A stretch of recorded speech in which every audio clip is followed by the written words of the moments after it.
Can we all rise as the Chief Justice of Nigeria, Justice Mahmoud, is coming in place?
Your Excellencies, ladies and gentlemen, we are ready to start our showcase session on lawyers in government. And you can see that we have the best of the best that the bar has sent to government here with us.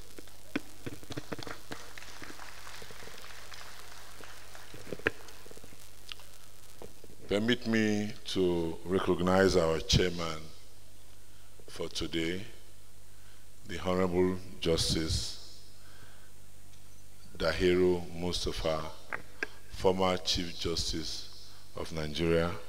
My Lord, sir, you're welcome.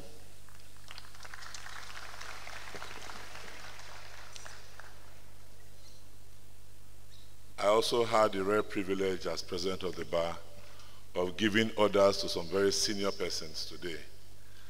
When our distinguished colleagues, as we prefer to call them, came in, I ordered them to sit by date of call, not in any particular order politically, but by date of call. So you will notice that to the immediate right of the chairman is a baby governor, but is a senior lawyer, Honorable M.A. Abubakar, Executive Governor of Bauchi State.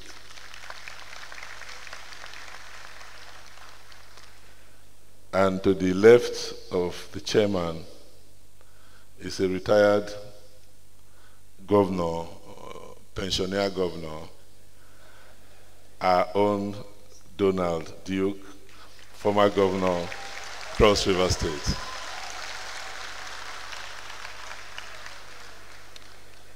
Next to Donald is another retiree. A lot of you do not know him, but you must have heard of him. But I'll tell you that this man did YouthCo in Benin. And it is the training we gave him in Benin that he has used to excel wherever he has gone. Please welcome to the house my brother, my good friend, Governor Babatunde Raji Fashola, former Governor, Lagos State.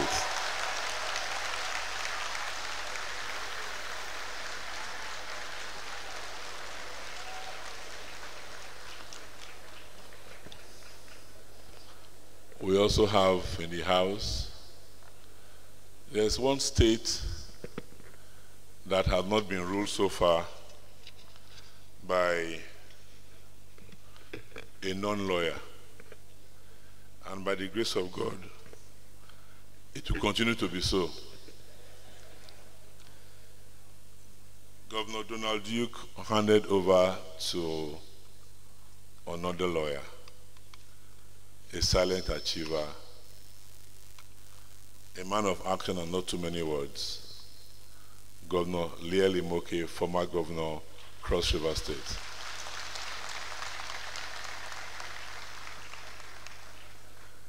Governor Lieli Moke handed over to Professor Ben Ayade, who unfortunately is not here today. Professor is a professor of environmental science, but he prefers to be addressed as Barrister Professor Ben Ayade to show that he's a lawyer.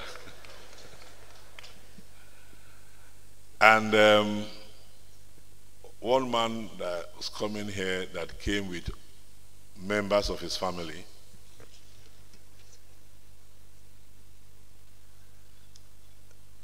is my very, very good friend, my big brother, and I'm a proud member of his family too, as a barrack boy retired.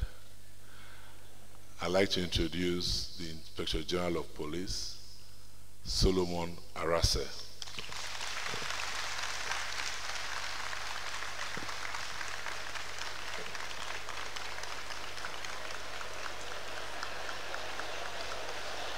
That was not the police band.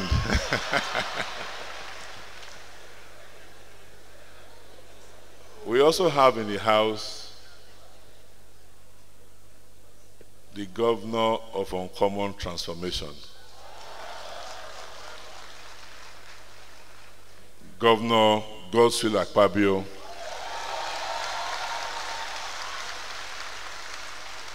immediate past governor of Akwa Ibom State, who has continued his uncommon transformation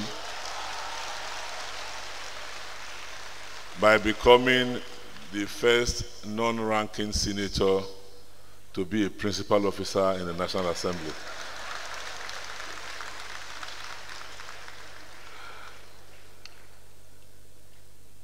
We have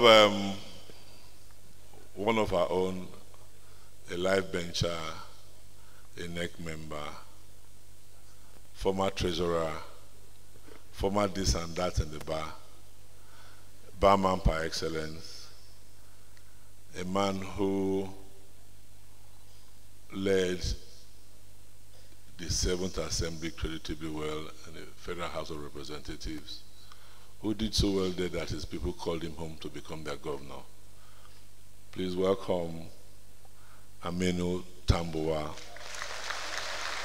Executive Governor, Sokoto State.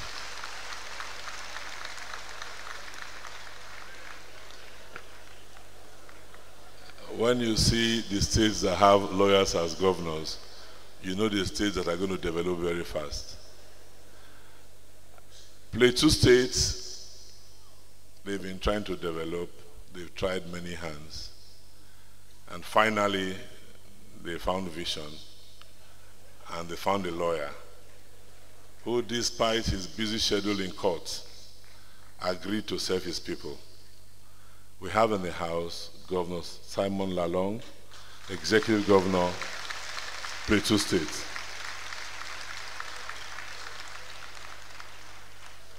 The governor was with us in church on Sunday, and we thank him for that. And he's going to host us in February to our next meeting.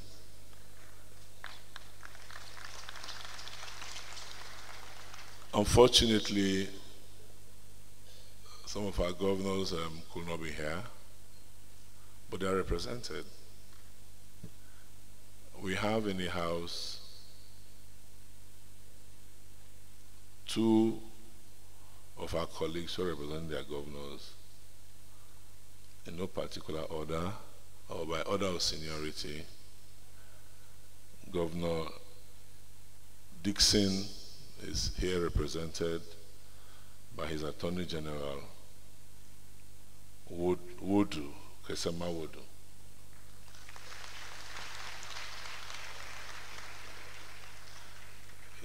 The governor had assured us he'll be here today, but I understand that when he woke up this morning, his car refused to start. We also have in the House my good friend and a proud member of the class of 86, the leading lights of the Nigerian legal profession today. Class of 86. We have in the House Rufus Godwin representing Governor Wike of Rivers State.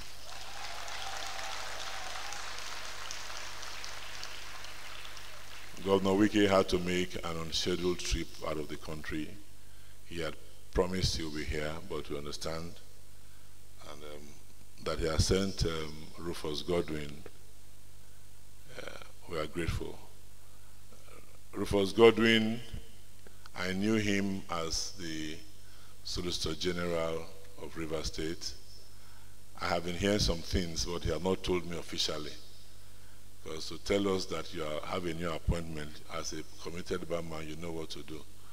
But since you are all in suspense, Rufus Godwin has been appointed as the head of service of the government of Rivers State, and we congratulate on his appointment.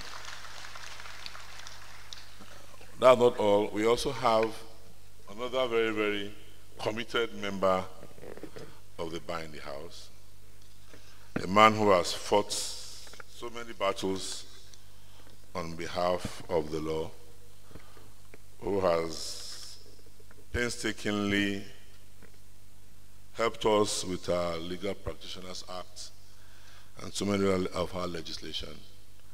We have Senator Dahiru Tambuwal, former Senator of the Federal Republic of Nigeria in the House with us. Senator Tambuwal, please.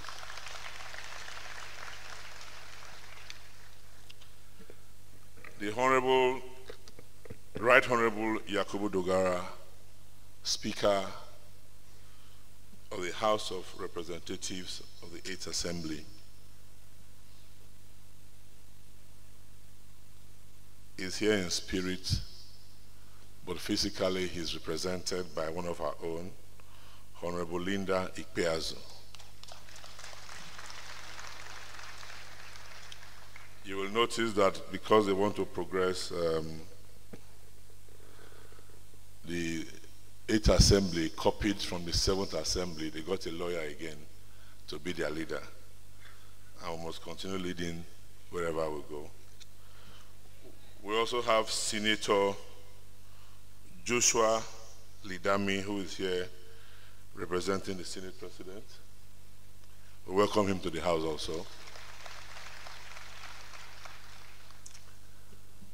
Is there any person I have left out? No. I did not leave him out. I left him for last. He's a man that you all need to know, very quiet, very efficient. He's a philosopher, he's an accountant, and he's a lawyer. He has been permanent secretary previously in the Ministry of Finance, where he controlled the finances of the nation. And when petroleum became difficult and there was a problem in petroleum, he was also sent there as permanent secretary in the Ministry of Petroleum Resources, where he did his best to boost revenue from petroleum. And when he did so well there, government had no option but to elevate him again, and they were thinking of where would they put him. So they gave him the most important position in the civil service of the Federation. We have with us in the House, some of you may not know, that the head of service of the Federation, Mr. Kifasi, is also one of our own, and we have him here.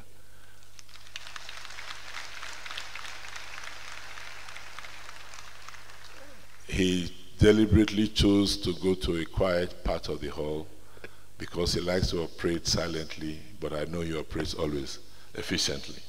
Mr. Kifasi, you're welcome. I yield the floor to the chairman, and after the chairman's opening remarks, we'll hear from our invited representatives that we borrowed to government. They will speak for 2 minutes each. When I told Governor Akpabio 2 minutes, he asked me, is it 2 hours or 2 minutes? They'll speak for 2 minutes each, and after that, we'll have an engaging session where we'll try and find out from them how they fared, and we'll move the session along that way. And after that, we'll take some questions from the audience. I welcome you all, and we'll look forward to a very rewarding session today. My name is Augustine Alege, and I'm the moderator for this session. Thank you very much.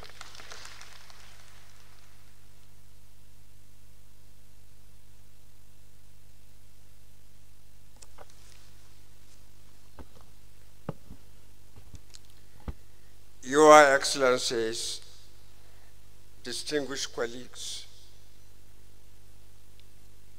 I nearly declined to chair this session, but when the chairman says date of call counts much, I looked around and I think, I'm not sure, sitting on this side, I think I'm the oldest member of the bar.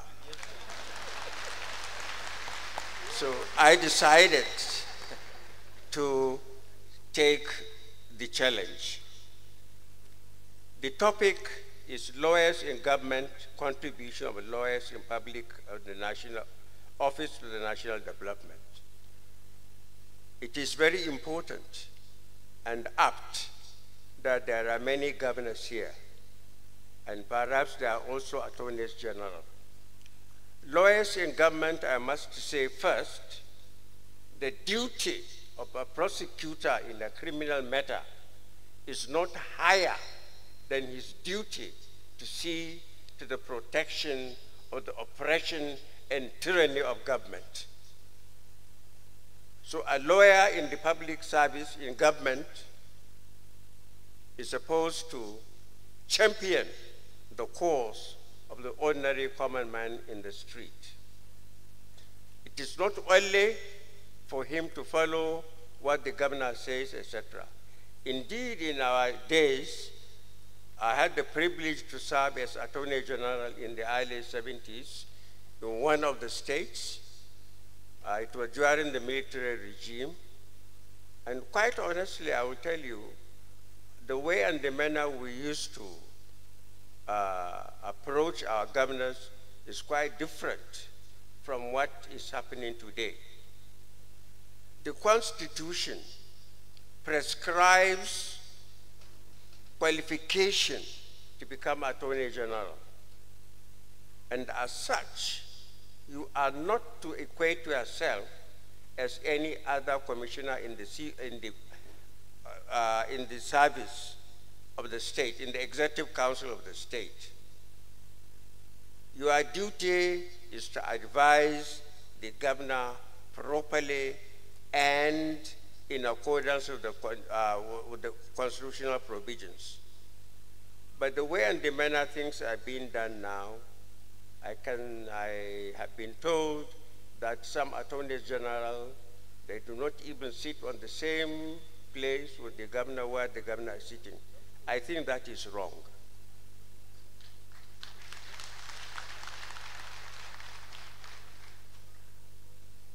The other point which I want to mention is the contribution of lawyers in public office to national development.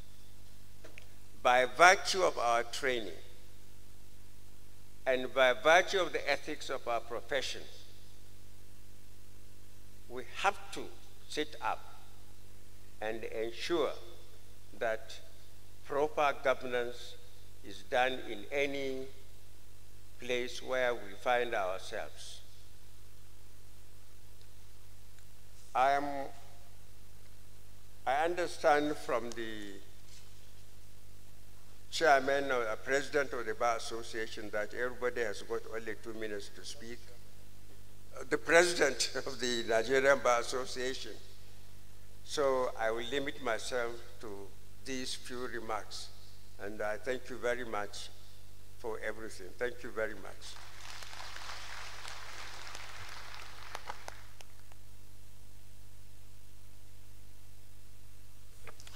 Thank you very much, Mr. Chairman. We will run a little montage to show what those we sent to government have done so far. It is after that, when we come back, that we'll hear from them. Kogicho, are we ready?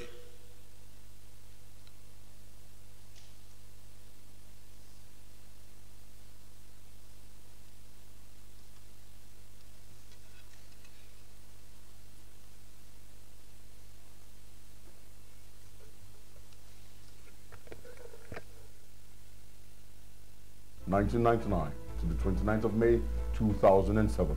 He received his LLB degree in 1982 from Ahmadu Bello University, Zaria, Nigeria, BL in 1983 from the Nigerian Law School, and his LLM in Business Law and Admiralty in 1984 from the University of Pennsylvania. Duke has been praised for his contributions to the fields of agriculture, urban development, government, environment, information and communication, investment drive, and tourism. Through his work, Calabar was seen as the cleanest city in Nigeria. He created the idea of the Obudu Ranch International Mountain Race, and the race has grown to become one of the most lucrative mountain running competitions in the world under his stewardship. Donald Duke initiated the Tinapa Resort project as a way to boost business and tourism in the state. Over $350 million was spent on the initial development before Phase 1 opening in April 2007. The BBC reported in September 2006 that Governor Duke was the only governor specifically mentioned as not being under any investigation by the Economic and Financial Crimes Commission. Ladies and gentlemen, Donald Duke, lawyer, in national development. Godswill Akpabio was born on the 9th of December 1962. He was the third governor of Akwa Ibom State, who served between the 29th of May 2007 and the 29th of May 2015. He graduated from the University of Calabar in 1987 with an LLB degree, and he was called to the Nigerian bar in 1988. Godswill Obot Akpabio's life as a lawyer and a politician is marked with several credible and commendable achievements. He enjoyed a highly successful private practice until he was called to serve in public service in 2002 when he was appointed commissioner in Akwa Ibom. Between 2002 and 2006, he led different government ministries as commissioner and chairman of various committees and subcommittees. His performance in different capacities has defined him as an astute administrator of both men and resources. As the third civilian governor of Akwa Ibom State, he embarked on a remarkable and uncommon transformation of the state with scalable dividends in education, strategic governance, technology, accountability, unity, and the people. He is fondly regarded as the uncommon transformer. Distinguished guests, conferees, ladies and gentlemen, a lawyer in national development, Godswill Obot Akpabio.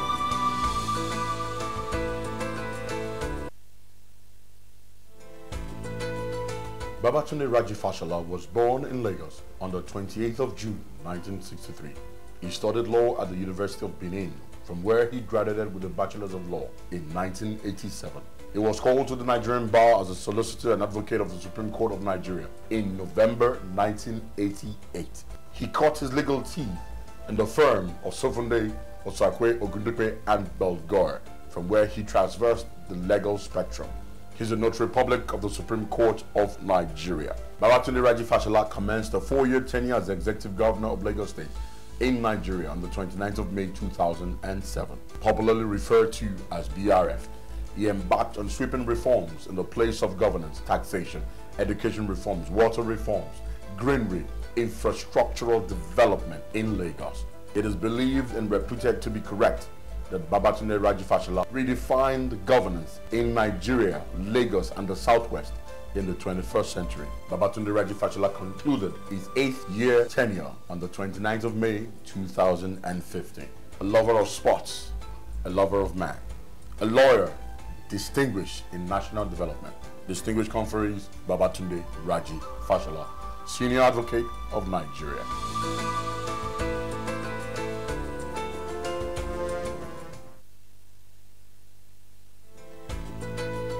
Aminu Waziri Tambuwal was born on the 10th of January 1966 in Sokoto State. He attended the Usman Dan Fodio University, Sokoto, where he studied law, graduating with an LLB degree in 1991. He was called to the bar in 1992.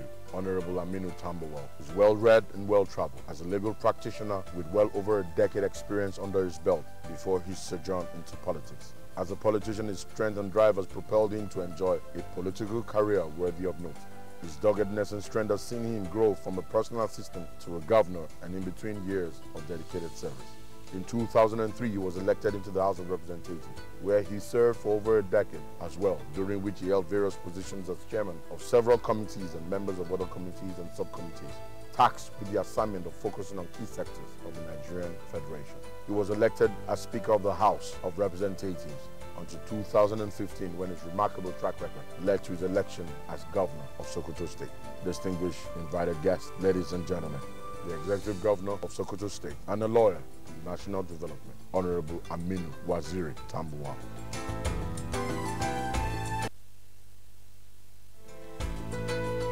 He has been described as an outstanding administrator, lawyer, leader, and politician. He was into private legal practice until 1999, when he was appointed as executive chairman of Yoba Obiakpo local government area, a position he held till 2007 as he served for 2 terms. As council chairman, he embarked on iconic projects that redefined council administration and set examples for his colleagues. In 2007, he took another step forward with his appointment as the Chief of Staff, Government House, Port Harcourt. And in May of 2011, he was appointed and sworn in as the Honorable Minister of State for Education. He maintained this position until 2013, when the federal government called for his appointment as the Supervising Minister of Education, where he drove numerous fundamental programs, including the construction of schools at different levels, purchase of books and learning materials, and the training of teachers to increase the quality of education. He was elected governor of Rivers State and sworn in on the 29th of May 2015. Distinguished guests, ladies and gentlemen, the executive governor of Rivers State, Nyesom Wike, lawyer in national development.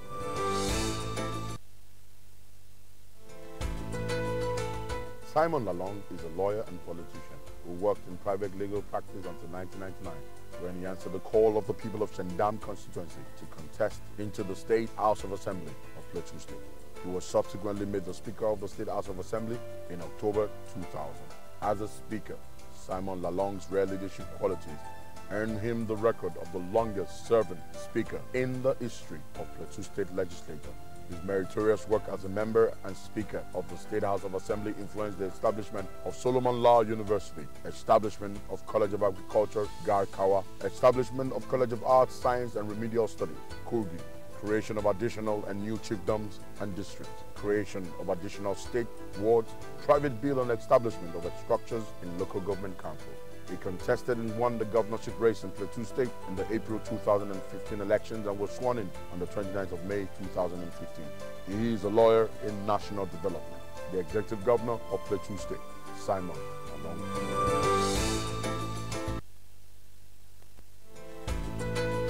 A professor, businessman, one-time senator, and the present executive governor of Cross River State.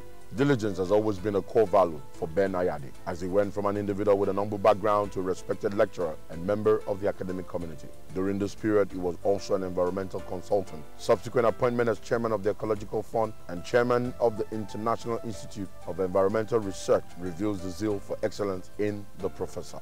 Other activities that shows his much contribution includes membership in the Nigerian Association of Petroleum Engineers, as well as his membership of the Cross River State Poverty Alleviation Board. During his time in the Senate, Benedict Ayade was appointed Vice Chairman of the Senate Committee on Environment and Ecology. He was also a member of several committees including Education, Marine, Transport, Petroleum, Downstream, Drugs, Narcotics and Crime, to mention a few. As a governor, his interest is geared towards taking the state to the next level by utilization and management of both the human and vast natural resources of the state through inventive means. Distinguished guests, ladies and gentlemen, Professor Ben Ayade, Executive Governor of Cross River State.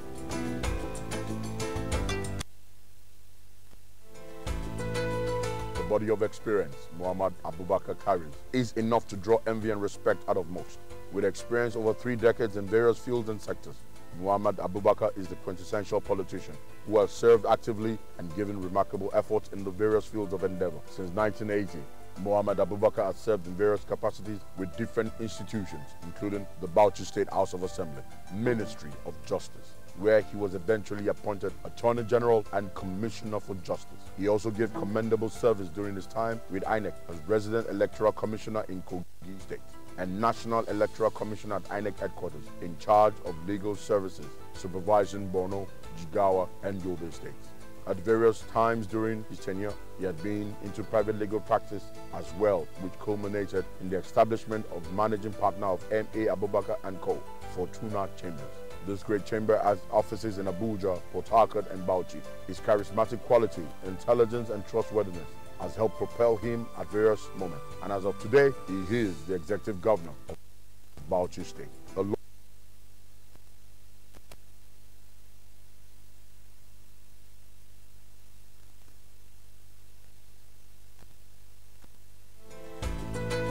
The body of experience Muhammad Abubakar carries is enough to draw envy and respect out of most.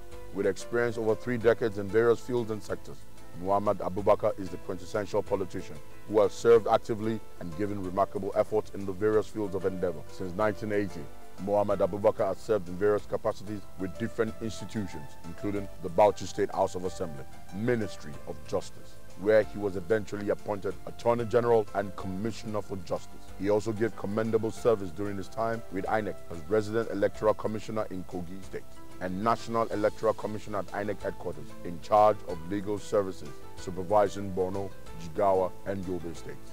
At various times during his tenure, he had been into private legal practice as well, which culminated in the establishment of managing partner of M.A. Abubakar & Co. Fortuna Chambers. This great chamber has offices in Abuja, Port Harcourt, and Bauchi. His charismatic quality, intelligence, and trustworthiness has helped propel him at various moments. And as of today, he is the executive governor of Bauchi State, a lawyer in national development. Distinguished guests, ladies and gentlemen, Muhammad Abubakar, executive governor, Bauchi State.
Growing up as a child in Calabar, Cross River State, I had always dreamt of becoming a TV presenter, but I did not necessarily know how this dream was going to come to fruition. But I kept dreaming. In 2007, I watched Senator Liel Imoke take oath of office, and one of his promises that he gave was to develop a strong private sector-driven economy. All thanks to his efforts of bringing in investors, that we now have a world-class TV station right here in the state at our doorfront. Now, as a TV presenter on Ebony Live TV, I am living my dream.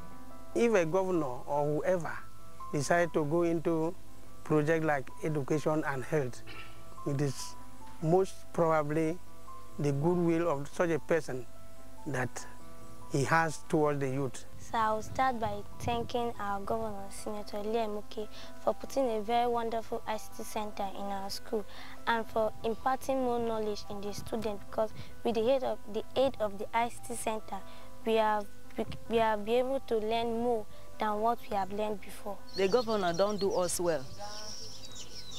How he get the a good heart, he come make this road for us. We thank him too much. We thank him for the way he don't do for us. I think he's a visionary person. He got this far-sighted to develop this state, as far as I can see.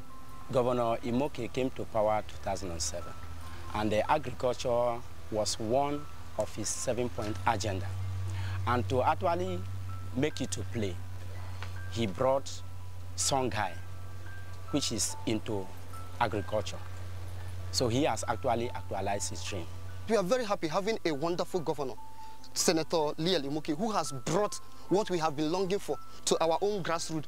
At least with this is going to ginger the young youth, those who are still behind us or those who are in front of us, so that at least when they see facility like this, knowing that yes, this is their own target, this is their dream. Most teachers in public schools before now would not even say or know anything about the laptops. You know, the cost of laptops in the market, some are very high, and most teachers, going by the salary and whatever, will tell you, I can't afford a laptop. But with this scheme, every teacher in the public school has a laptop, and with the training that was equally carried out, I think 90% of the teachers can now operate laptops in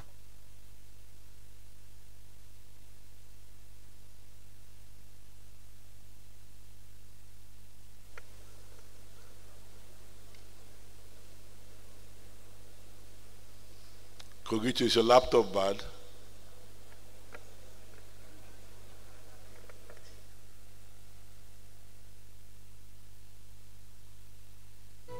It is not every day you meet an individual who was already a police officer before turning to become a lawyer and then a politician.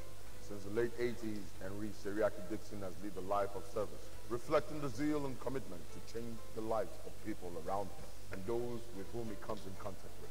After years of successful private law practice, during which he established his firm, Seriake Dixon & Co. in Port Harcourt in the year 1996. And later in Yenogwa, Henry Seriake Dixon held many positions professionally and politically that was instrumental in building his track record and achievement, which led to his appointment as the Honorable Attorney General and Commissioner for Justice of Bayelsa State from 2006 to 2007.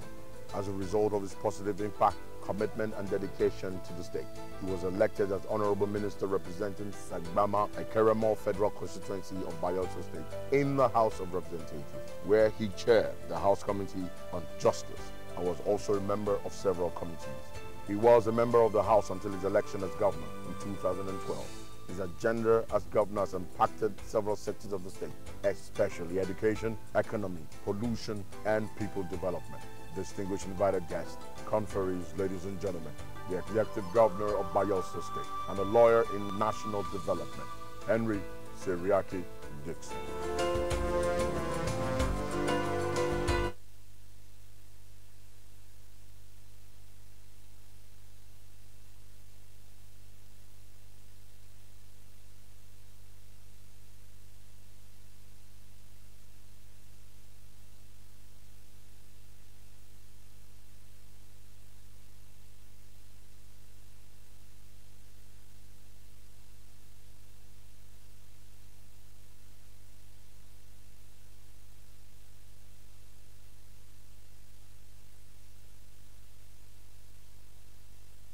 From the Ahmadu Bello University Zaria in 1980 and subsequently got a master's degree from the University of Benin in 1998. He holds a Bachelor of Law degree and Masters of Law from the University of Benin and University of Lagos, respectively.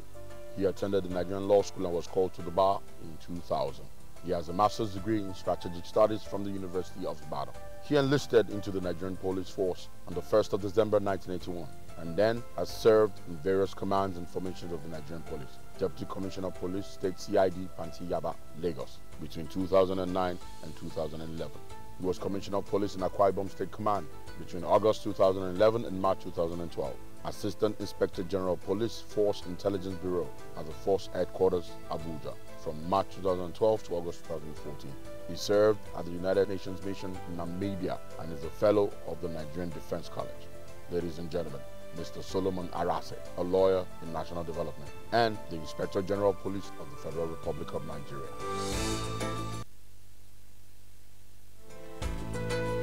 Honorable Yakubu Dogara has been a minister of the Federal House of Representatives since 2007.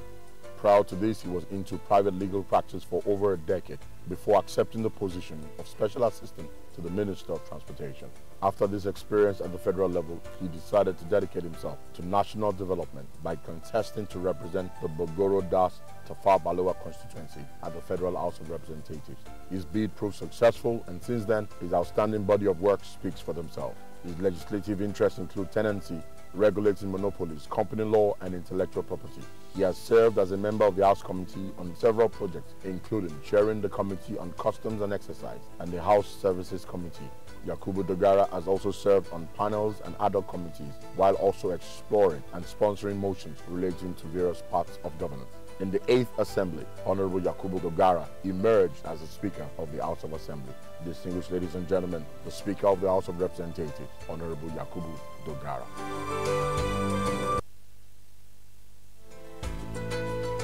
Danladi Kifasi is a chartered accountant and lawyer, highly experienced based on years of service both in the civil service and the private sector. A one-time permanent secretary, Federal Ministry of Finance, Ministry of Aviation, and the Ministry of Youth Development. Between 1990 and 2001, Mr. Kifasi held middle management positions at assistant and deputy director level at the Office of the Head of Service of the Federation, the Federal Ministry of Finance, and the Federal Ministry of Agriculture, where he served as the financial controller of the World Bank-funded National Livestock Projects Division. From 2001 to 2007, Mr. Kifasi was a director in the Office of the Accountant General of the Federation, and at various times headed the Finance and Accounts Department and the Revenue Division. In 2008, he was posted to the Federal Ministry of Power as Director of Finance and Accounts. In March 2009, he was appointed Permanent Secretary and posted to the Federal Ministry of Youth Development. He later moved to the Federal Ministry of Aviation as a Permanent Secretary before once again serving in the same capacity as the Federal Ministry of Finance in 2010. Mr. Danladi Kifasi was redeployed from the Ministry of Finance to the Ministry of Petroleum Resources, still as a permanent secretary, where he worked until August 2014, when he was appointed as the head of service of the federal government of Nigeria.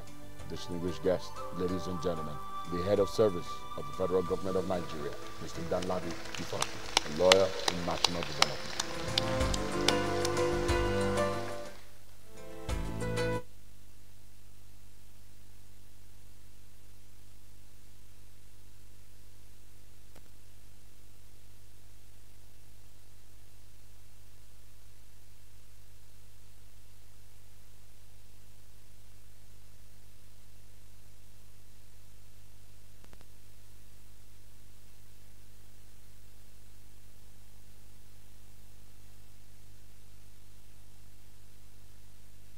And appointed to the Constitutional Drafting Committee in 1999.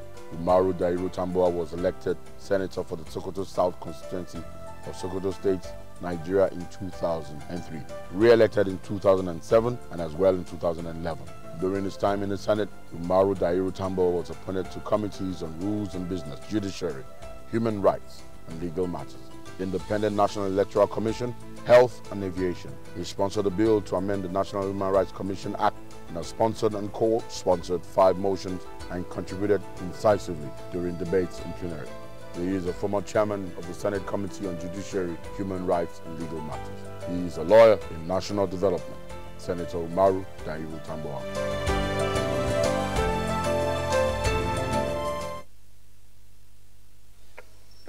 Thank you very much.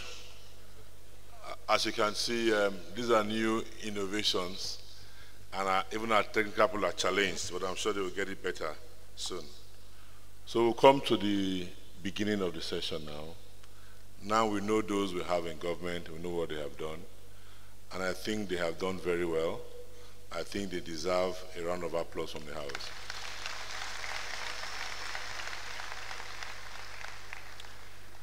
We will just allow them to say for 2 minutes, 2 minutes and 2 minutes only, a message to the bar of their experience, what they have done, anything they'd like to tell the bar about. Every president has 2 minutes free of charge. Choose the area you want to speak about. We'll start from Governor Donald Duke, former governor of Cross River State. The microphone is next to you. You don't have to stand up, sir. Thank you. Mr. Chairman, the President of the Bar, and colleagues on this side of the hall, distinguished ladies and gentlemen, if indeed there's any profession that prepares you for leadership, it is the law.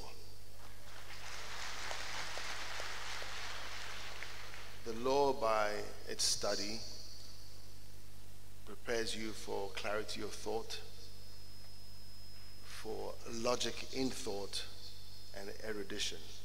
And there are no better tools that you require in leading a society or a group of people. And therefore, I think that all of us that have been privileged to study the law have inadvertently been prepared to take the bull by the horns and lead in our various fields, and particularly in governance. In any government system, whether it's autocratic or democratic, laws are made. And even when you had the military and decrees were passed, it's still lawyers who craft those decrees. So it's a profession that in governance is totally unavoidable. You need the lawyers to make society run. And that indeed puts a lot of responsibility on lawyers in the daily craft of their work. Earlier on, the chairman said that was talking about the Office of the Attorney General. Indeed, it's the only office outside that of the President and Vice President in the executive arm that is mentioned in the Constitution. And it's, you know, the Constitution does not say any it talks about a cabinet but does not specify offices in the cabinet except that of the Attorney General. And this brings to the import of the law and in the guidance of our society. Fortunately, in our democracy so far, I think more than any other profession, the lawyers have represented and been elected, indeed much more than any other individual profession. So I think on that score, we are doing well, but we could do more. Let me, before I close, let me take us back a couple of years ago to Ogun State. I recall that the House of Assembly in Ogun State was shut down for almost a year or thereabout. Thinking about it, that would never have happened if a lawyer was governor of that state. Reason being that we have a constituency to answer to. We have a duty that is expected of us. And therefore, regardless of what occurred that led to it, I am certain that the bar in the state or the bar at the national level would have intervened to make it happen, to ensure. And the conscience, indeed, of the governance and the governor of the state at the time would have allowed it happen. And this is why I think that we, as lawyers, owe our society, our nation, in the grave responsibility to ensure that this society is run properly. We use the word rule of law, now it's almost like it's a political speak. But in essence, there's no way the society would improve and grow without us having a clear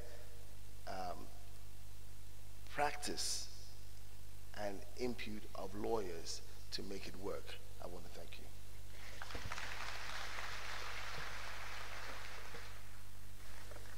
Thank you very much, Governor Duke. Governor Duke, who is here with us, is the only governor of the class of '99 that is here present. We would like to offer our sincere apologies to His Excellency Senator Adamu Abdullahi, whom I have just been informed his invitation for this session was never delivered to him. He is another member of the class of '99. I would like to apologize to him. I would like to now call on Governor Raji Fashola, former governor of Lagos State, class of 2007.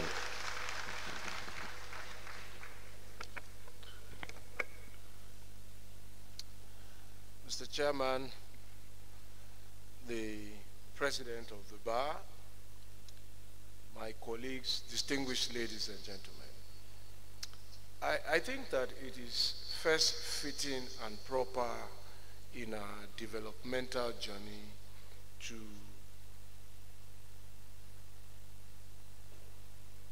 explore and review, perhaps, the role that lawyers have played. And from some of the material that has been put forward, I found some very inspiring records of service across board, a lot of which perhaps have been buried, and I must commend the Bar Association under the leadership of Mr. Alege for bringing all of us to consciousness about what has been done so far. But what has been done is behind us. What is ahead of us is what I think this session will help put into perspective. And therefore, I think the human resource component is very important. And as lawyers, the essence of our training really always is solving problems. And those are skills and abilities that every nation can and should benefit from. And I think Nigeria has benefited sufficiently from the role that lawyers have played. But there's still a lot more to do. And lawyers will have this responsibility because our existence as a nation itself is circumscribed by laws, starting from the Constitution. going from there to the laws and the acts passed by various parliaments, rules and regulations. And if the existence of our nation is circumscribed by laws, I think that leadership responsibility falls inexorably upon us, because we are the best person trained not only in drafting the laws, but also in interpreting the laws and also in implementing the laws. Now, what should be our developmental objective? That is a matter that I think that we are yet as a nation to agree upon. But the Constitution sets minimum objectives: the security of lives and property, and the welfare of the people. Those are very broad objectives. And of course, in the principles of state policy in the Constitution also, they are broken down further. So it seems to me that what we must do more of is focus ourselves to what we have committed to, the Constitution as our charter, and everybody working in government and indeed out of government as lawyers must focus on seeking to achieve more of those objectives. And I think that I will stop there for now. I hope that when we go into the more interactive session, I will be able to probably address any issues that may agitate your mind. Thank you for your attention. Thank you very much, Governor Babatunde Raji-Fashola, Senator of Nigeria. Let me call at this time on Governor Liel Imoke, former governor of Cross River State, so we can have some of his thoughts. And I'd like to apologize to him for the computer glitch that led to the delay in putting up his pictorial materials.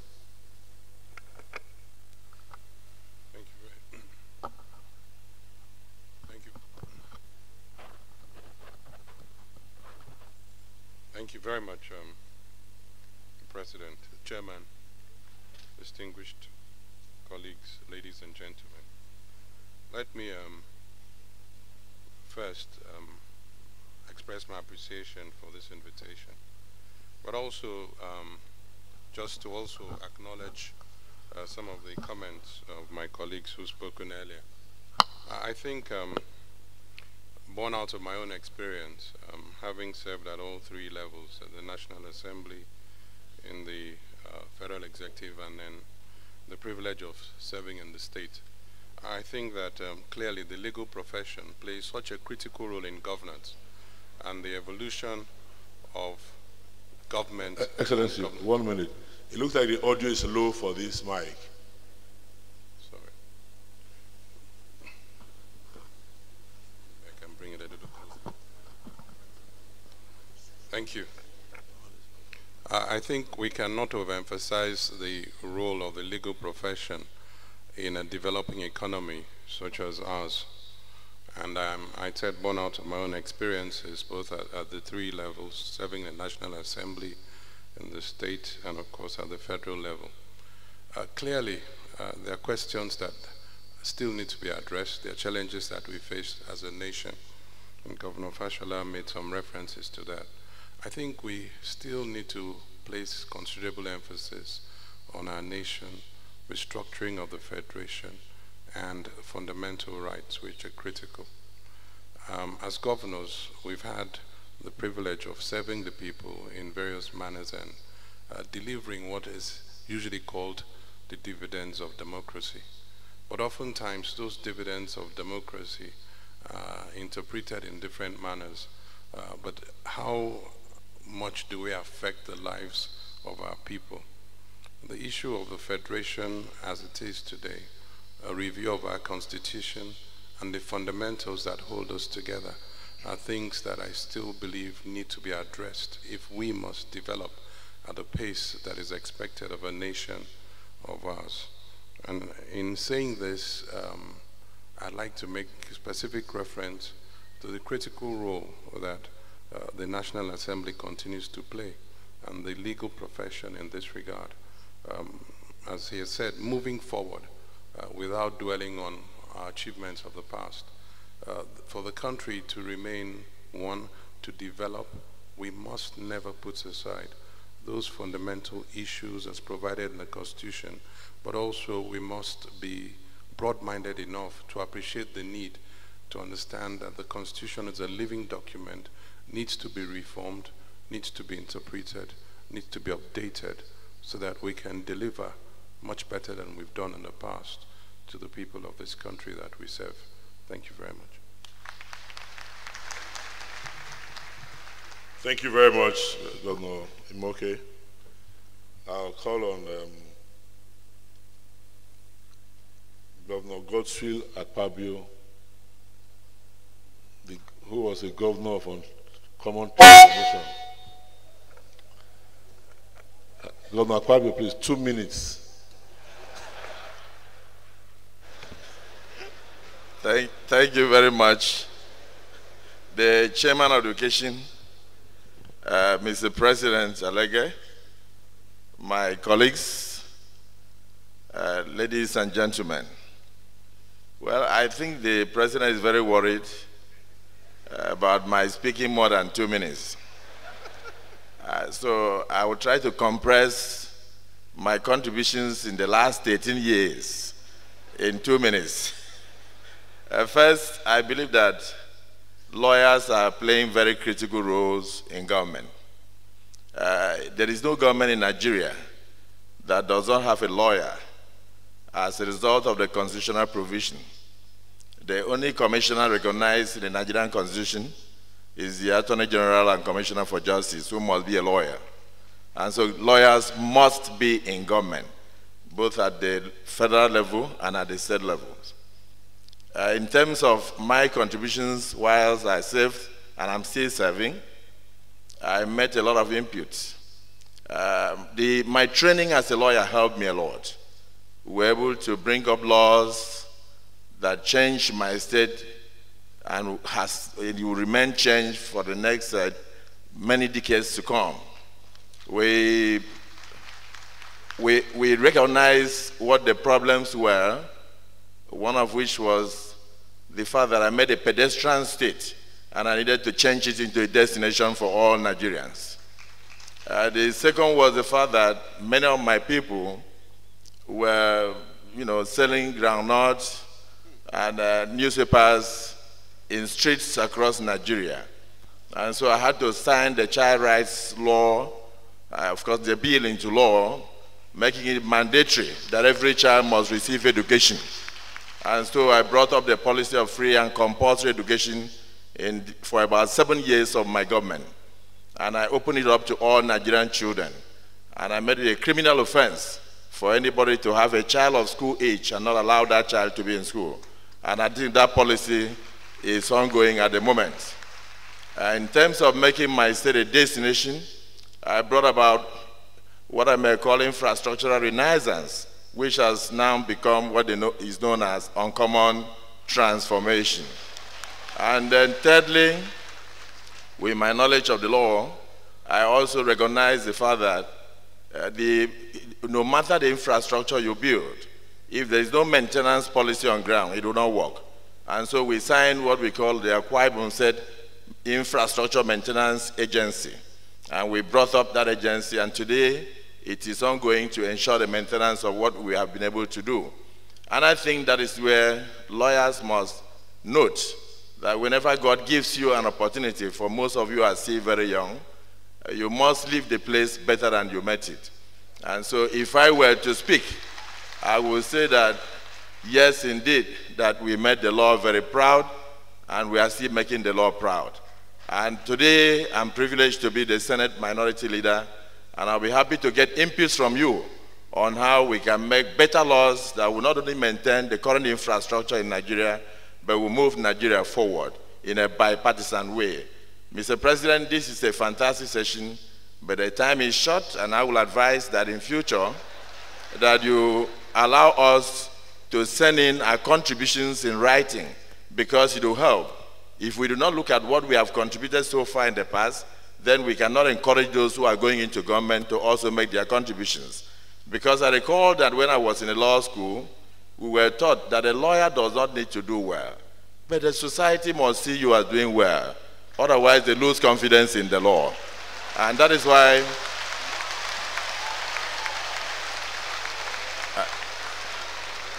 why today you can see that the only lawyer that has taken Nigeria to the Guinness Book of Records is the former governor of Akwa Ibom State, Godswill Akpabio. Because if you Google now, Mr. President, www.guinnessbookofworldrecords.com, you will notice something. And that thing is that the lawyer that organized the largest choral group in the world to take Nigerians back to God is Godswill Akpabio. And they call it Godswill Akpabio Unity Choir. And note, Mr. President, the problem of Nigeria is lack of love. And therefore, with God is love. It doesn't matter whether you're a Muslim or you're a Christian. So if you are in government, or if you have an opportunity, even in your different endeavors, try to take your staff, try to take your people back to God. When you have succeeded in that, it means you have been able to embed love. And once love is embedded, and there will be friendship, there will be bond, and that society will move forward. That was what I did whilst I was in government. The greatest legacy is not the free education, it's not the infrastructure. It was my ability to take Nigerians back to God. I thank you for the opportunity.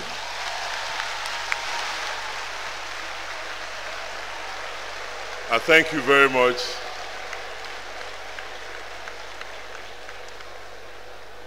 The applause is well deserved, and I'm sure you will applaud more when I inform you that Governor Akpabio, out of the 2 minutes allotted, he only used 1 minute and 58 seconds. Next, I would like to call on somebody who is not a governor, but who has done so very well for us also as a profession. Let me call on the head of service, Danladi Kifasi. He is a chartered accountant, as you heard, but he's proud and he now wants to be known only as a lawyer. You have the floor, sir. The chairman, permit me to request that in future they should install a mic by my seat. It is my pleasure to, first of all, thank the MBA for inviting me to this August occasion. I want to thank the chairman, Your Excellencies, the governors. I happen to be the only one that has not run a state as a governor. So I will take it from the perspective of a civil servant. What is the head of civil service doing as a lawyer in the civil service to move Nigeria forward? First, I want to start with the definition of development. The Indian economist Amartya Sen, winner of the Nobel Prize for Economics, defined development as freedom. Essentially, he sees freedom as development for people to pursue economic opportunities, freedom of political, religious, like the Akwa Ibom governor has just said, and social association, freedom to operate in a secure environment. And you know the civil service is driven by human capital. We have lawyers, we have non-lawyers. Gandhi has this to say: a nation's greatness is measured by how it treats its weakest members. The weakest members in our society are often its children, its elderly, people with infirmities, people living with physical challenges. Now, what is the use of the law that I have studied? As the founding Prime Minister of Singapore, Mr. Lee Kuan Yew once said, we cannot afford to forget that public order, personal security, economic and social progress, and prosperity are not the natural order of things. That is why the law in me comes to play in my day-to-day activity in the civil service.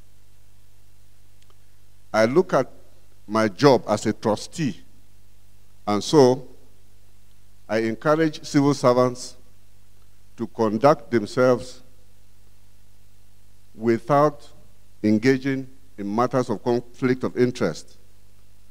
I encourage them to be honest, to exercise and show integrity and transparency, and give accountability for all duties that they execute.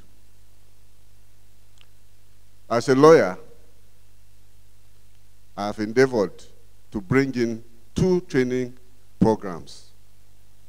LEAD-P, which is Leadership Enhancement and Development Program, as well as SMART-P, which is structured assessment-based training program. These 2 programs have infused in them ethics and compliance. We are trying to ensure that civil servants naturally do the right thing without being compelled to do so. In other words, we expect them to internalize the principles that law inculcates in us, that we should obey the law whether we are being observed or not. And I think that I've expressed that in a number of occasions where the weak in the service have come and received justice and fairness in the office of the head of service when they make appeals to the office. There was this case of a lady who was suspended for 2 years for no fault of hers. And an appeal came to me. We reviewed it in the office and found out that the board of directors had recommended that she be brought back to the service. But of course, civil servants or public officers decided to compute the 2 years she was away without pay as part of her tenure policy, and decided that she must go. They were going to pay her 2 years' salary. We took the decision that since she wanted to work rather than collect money for doing nothing, she be allowed to complete her 2 years, and that decision was well accepted. Well, since the president is not around, I'm sure my 2 minutes is still running. I want to also assure you that as a lawyer, the quality of the work I do as civil service, as head of civil service, is positively impacted by my knowledge of law, which I bring to bear. The president of the MBA did not tell you how I came to know him. He wrote an opinion on a case that other senior advocates had written an opinion when I was Permanent Secretary, Ministry of Petroleum Resources. Without knowing him, when I read the various opinions, I said I wanted to meet him. So I wanted to meet this son. I did not realize you had to come in from Benin. So when he flew in, very unassuming, I walked past him on the corridor, not knowing it was the son, because he was so humble. He introduced himself as Alage, son from Benin. I said, oh, are you the one? He said, yes. I said, oh, okay, let's go back to my office. Let's have a chat. That was how the journey of my being here today started. So once again, thank you. And I want to also thank the lawyers in Ministry of Justice, where I served as Director of Finance and Account, who encouraged me to pursue a career in law as an adult person. I was already an assistant director. Thank you, sir. Thank you very much. Thank you very, very much. We're grateful. Along those lines, I'd like to call on my senior brother, my very, very good friend, consummate barman, and a man on whom we hope for so much, whom we pray for every day, and who prays for us every day too. I'd like to call on Solomon Arasa, Inspector General of Police, to have a few thoughts from him. Mr. Chairman, the President, my dear colleagues, policing is a very difficult one.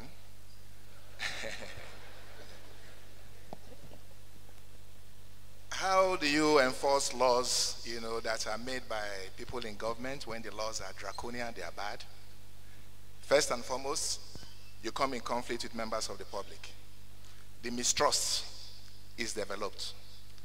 So first and foremost, what I have tried to do is to change the narrative to say policing can be done with a human face.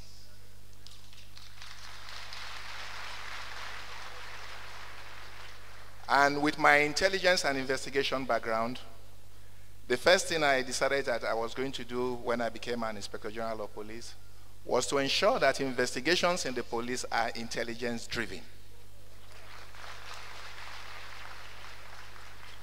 And if investigations are intelligence-driven, it means that the challenges we're having with pre-trial detentions, will be minimized. And we have tried also to see how we can fast-track our investigation through case diversion, restorative justice, and we are beginning to teach our men to have the capacity to adopt alternative dispute resolution in cases where they don't have the competence to do so, especially in civil and commercial matters. And I will also appeal to my colleagues that most of the cases that are reported to us that are civil or commercial, sometimes they are originated by lawyers who are seated here. So if you know that you want the police to assist you, because maybe if you want to go to court, you find that the period you spend in court in getting some of these civil and commercial cases resolved could be very, very long and protracted, you could let us know so that we can help you adopt the alternative dispute resolution to ensure that these issues are done with. Because if you drag us into issues where we're not competent, you expose us to, court cases, they garnish our accounts, and in the past 4 or 5 years, we have had to pay about 1 billion, on garnish orders. So you can also help us as lawyers to ensure that, these things are not, we don't get involved in areas where we are not very competent. I am glad that my colleagues, we have one of the most robust legal departments in the system, and it's gratifying that today the police forum will be inaugurated by the President. And what I have tried to do is to expose them to more customized training. And 2 weeks ago, I gave all the legal departments in the 36 states of the Federation, including the FCT Abuja, a brand new vehicle, so that when they are going to court, they don't have to climb Okada with their wig and gown.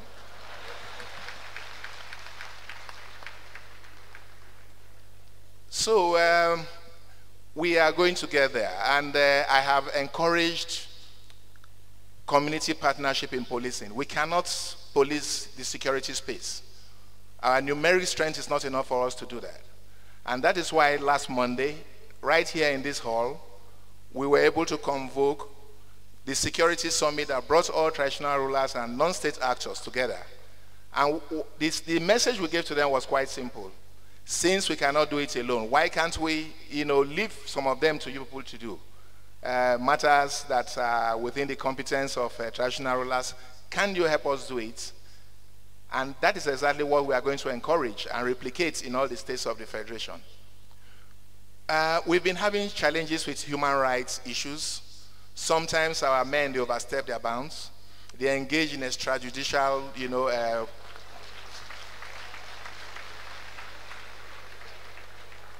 and I have told all of them, since you don't have a right to bring any life to create any life, you don't also have a right to take any life.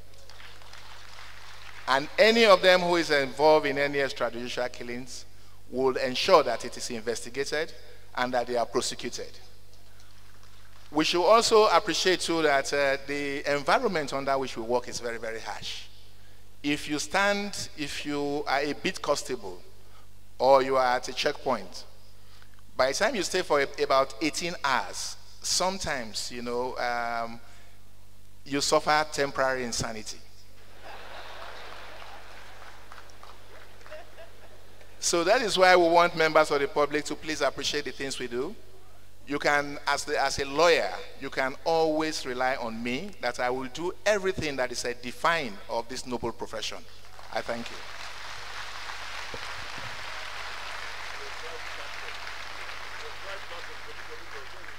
Oh, okay. Sorry, the president has just reminded me. When I dismantled the roadblock, which I thought was a source of constant conflict with members of the public, we decided that we should put something to cover the vacuum. We launched patrol vehicles, and we have also opened ourselves to public accountability. I have set up a technical platform, which is very robust, which is www.stopthebribes.net. You can interface with that network, both pictorial and you can always send us any message, anything that is happening anywhere in the country. Once it hits that platform, we are able to react immediately. Thank you.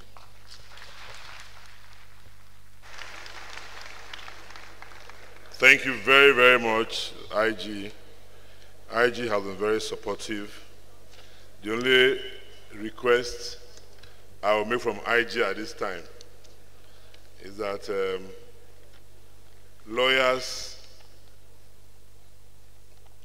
and persons called to the bar who are still in other ranks should be made officers in the police.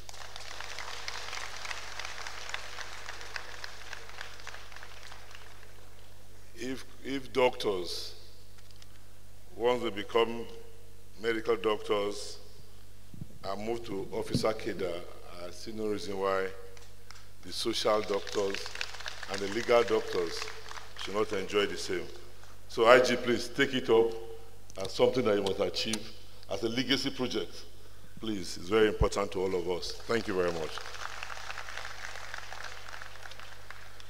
I'd like to move forward a little bit.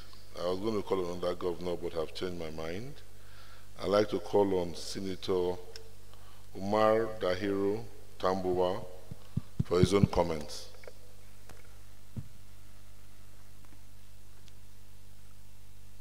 Mr. Chairman,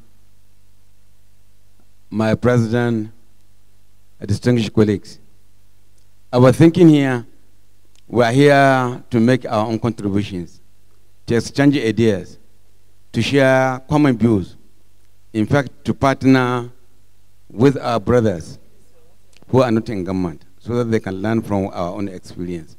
Unfortunately, we are just given 2 minutes. I want you to say something. I don't know why the 2 minutes. We prepared a paper.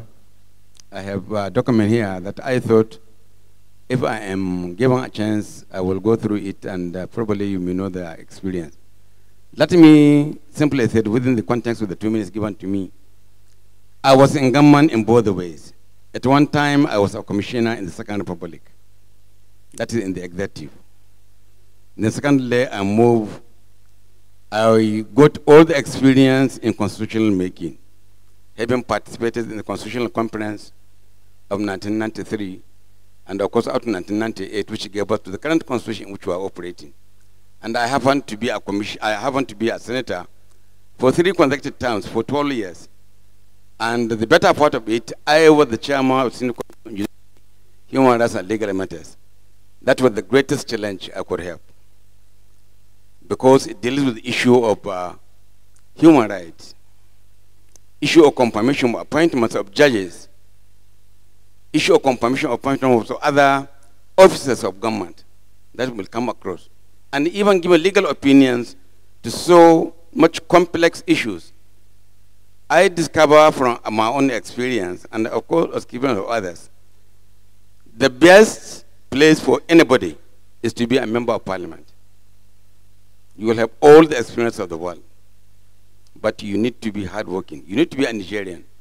Of course, we are elected from our given constituencies, but you will end up, once you are there, you are a senator of the Federal Republic of Nigeria. So that's how we find ourselves.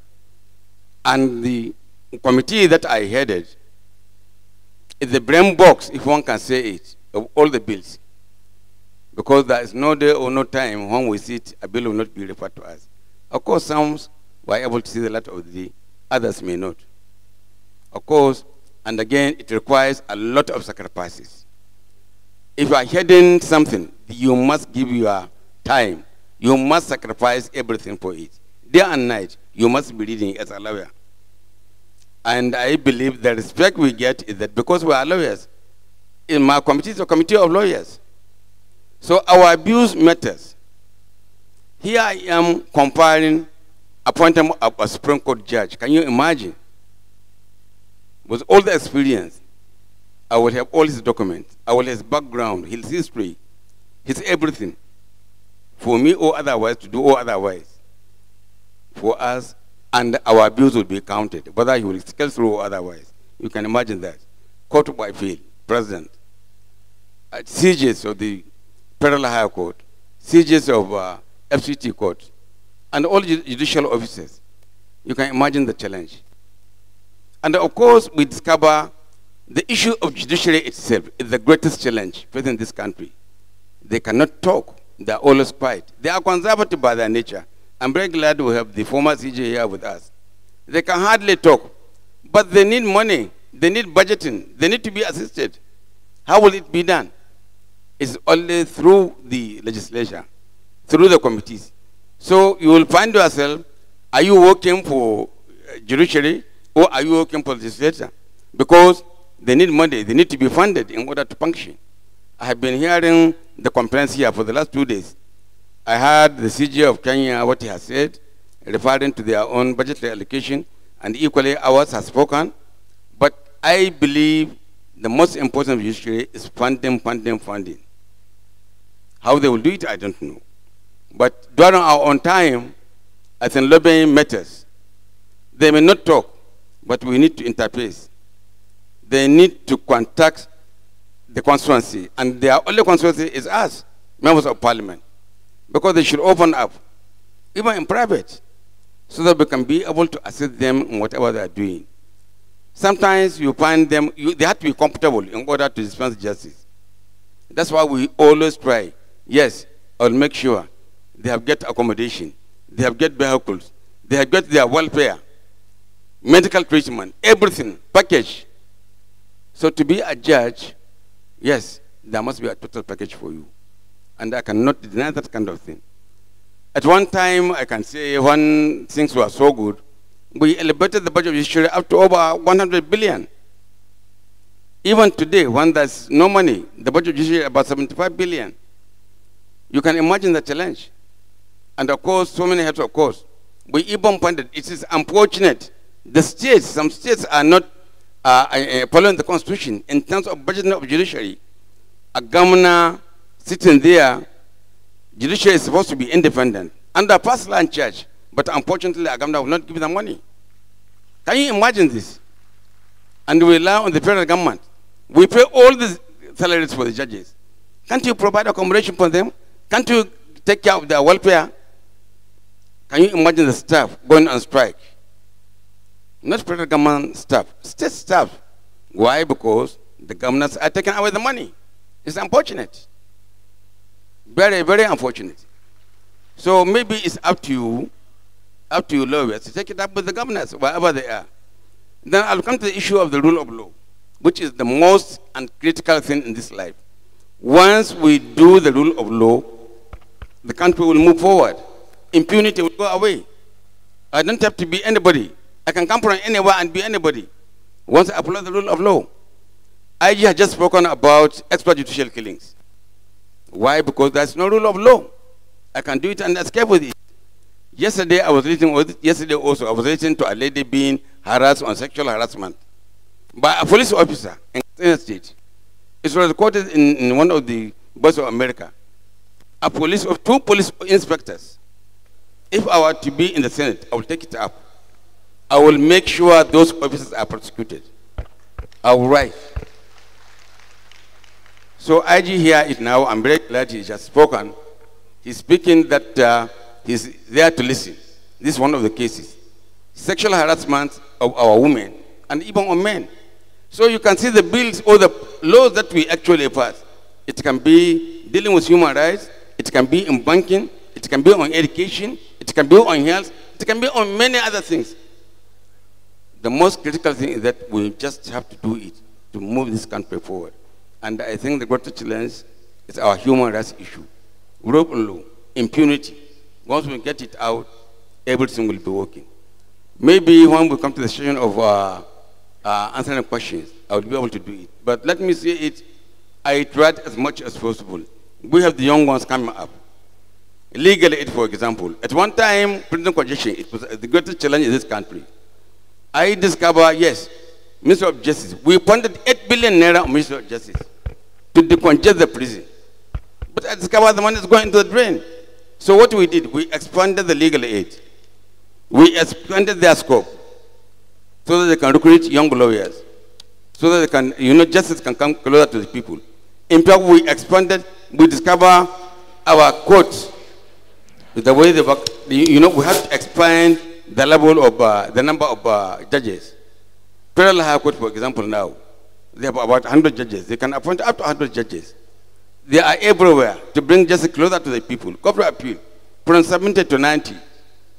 Even industrial court, which is now everybody is joined. We expanded their scope from 8 we add another 12 judges for them. So you can imagine that kind of thing. But we always make sure everything works. So by and large, the way I see it, the bar can do a lot. I have, last 2 or 3 days, we have a seminar. Is it a seminar, sir, Mr. President, where they become a package of the laws. I learned, the bar were thinking, yes, National Assembly passed about 47 bills into a law, and they are wondering what are they going to do with it. I'm very glad the position taken by the MBE. They need to advise Mr. President. Is it right for him to sign the bill, or will he send it back for consideration or otherwise? But some of the bills are too critical to move this country forward if we are going to fight corruption. That's why we've done it.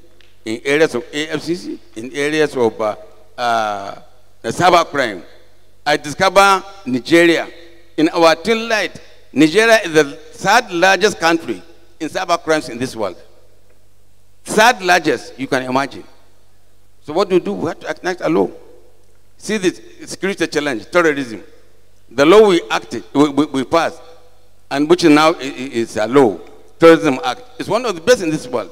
But we need to sharpen it, we need to make it up to date in order to face the security challenge we are facing in this country. And I believe the government is working, and with your collective effort, we shall be there. Thank you very much. Thank you very much, Senator Dairo. With 2 minutes, we just said for introductory remarks. You will still have time to say more, but you have already used 10 minutes, so I will deduct that time going forward from your own time so that we can get to the end of the session first. Permit me now to invite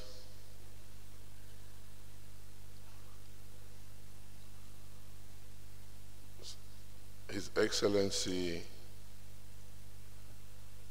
Governor M.A. Abubakar, Executive Governor of Bauchi State, for his very short thoughts.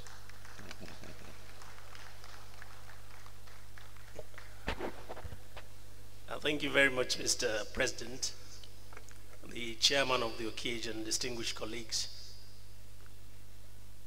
I think what I'll do is to speak in a way that will encourage the team members of the legal profession not to fight shy of coming into government. For those of us who have already taken the plunge, I think there's a need for us to encourage others to do the same. First and foremost, I must underscore the fact that this annual general conference is a unique annual general conference because, for one, it is happening at a time when Nigeria is undergoing social and economic transformation with the events of 2015, the elections of 2015 that have ushered in a new government and have placed Nigeria within the Committee of Nations, those nations that can be able to conduct free, fair, and accepted. It is lawyers that are best placed to ensure good governance in government. And this is no idle talk because you have seen from the snippets, that was the video that was shown to you of particularly our colleagues who have been governors. You must agree with me that lawyers have acquitted themselves creditably well in the democratic experiment of Nigeria.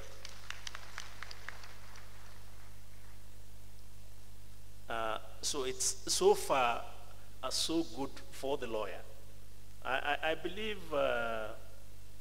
lawyers in government must, as a necessity, look at three broad areas. The first area is good governance, as I have stated.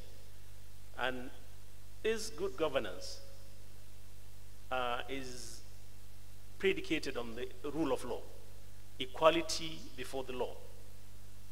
No person can ascertain and ensure that better than the lawyer. In the case of Nigeria, the need for us to attempt to completely eradicate corruption in the running of government, I believe so far it is the lawyers in government that have succeeded in doing quite a lot of this. The need for us to reform the economy of the nation.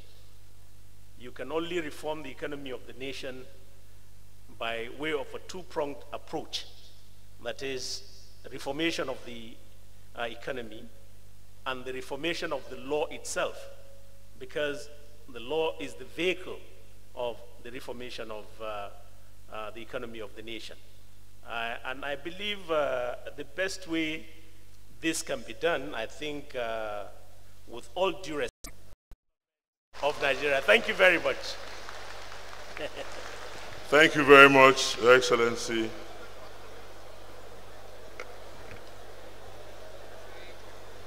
I'd like next to call on, are we ready to continue? Can we have some quiet in the house, please? Please. Thank you very much. Thank you very much. I'd like to call on His Excellency Governor Aminu Tambuwal, Executive Governor of Sokoto State, for his own comments. Thank you very much, Mr. President, Mr. Chairman, my dear colleagues. I'm sure the expectation is for me to speak out of my experience, first and foremost as a member, former member of the legislature. And in that regard, I will say that lawyers in public service, particularly in the legislative arm of government, contribute to national development through making of laws for the peace, order, and good government of the Federation. This is pursuant to Section 4 of the 1999 Constitution. Now, all laws are aimed at development,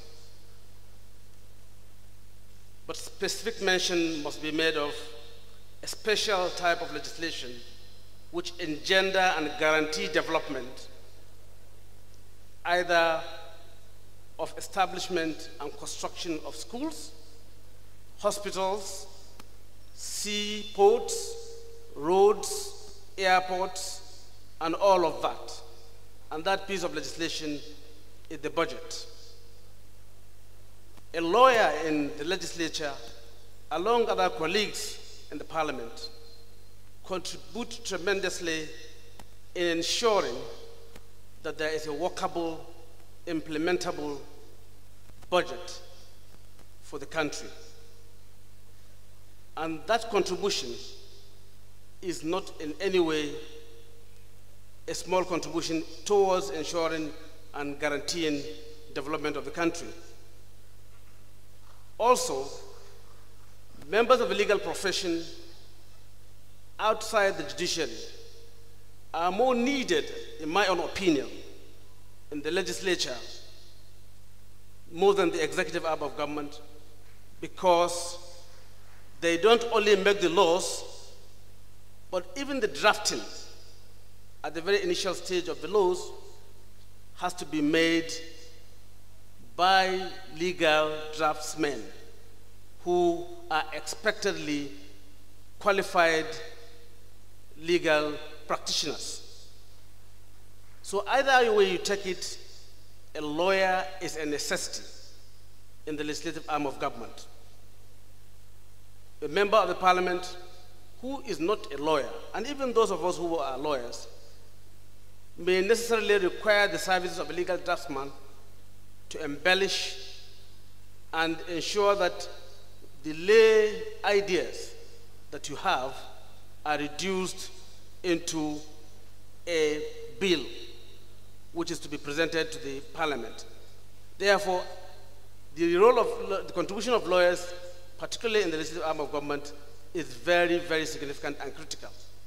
And for me, I've seen it all from a member of the House and Deputy Chair, House Committee on Rules and Business, which was the clearing, or is still the clearing house for all matters to be placed before the Parliament, to a principal officer, and ultimately to a presiding officer.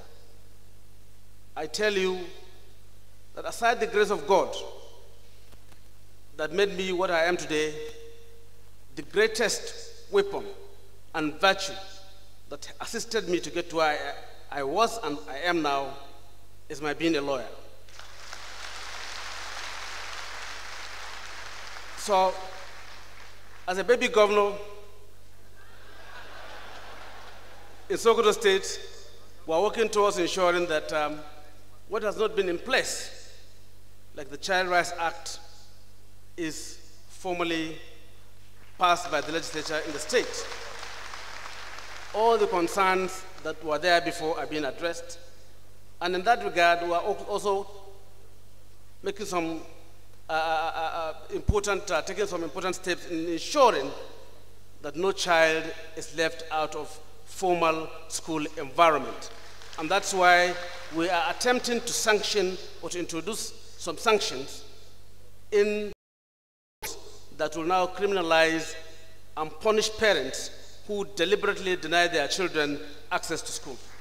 I'm sure as time goes by, and with the experiences of my dear brothers like Governor Fashola, Governor Bosu Apabio, Liel Omoke, and Governor Donald Duke, I will, by the grace of God, make some major statement in the governance of Sokoto State. God bless you all. The luck that you have, Excellency, is that if anything is too challenging, you have so many people you can phone to ask. Thank you very much. We also thank Governor Tambuwal for the very warm hosting we received when we hosted our NEC in Sokoto.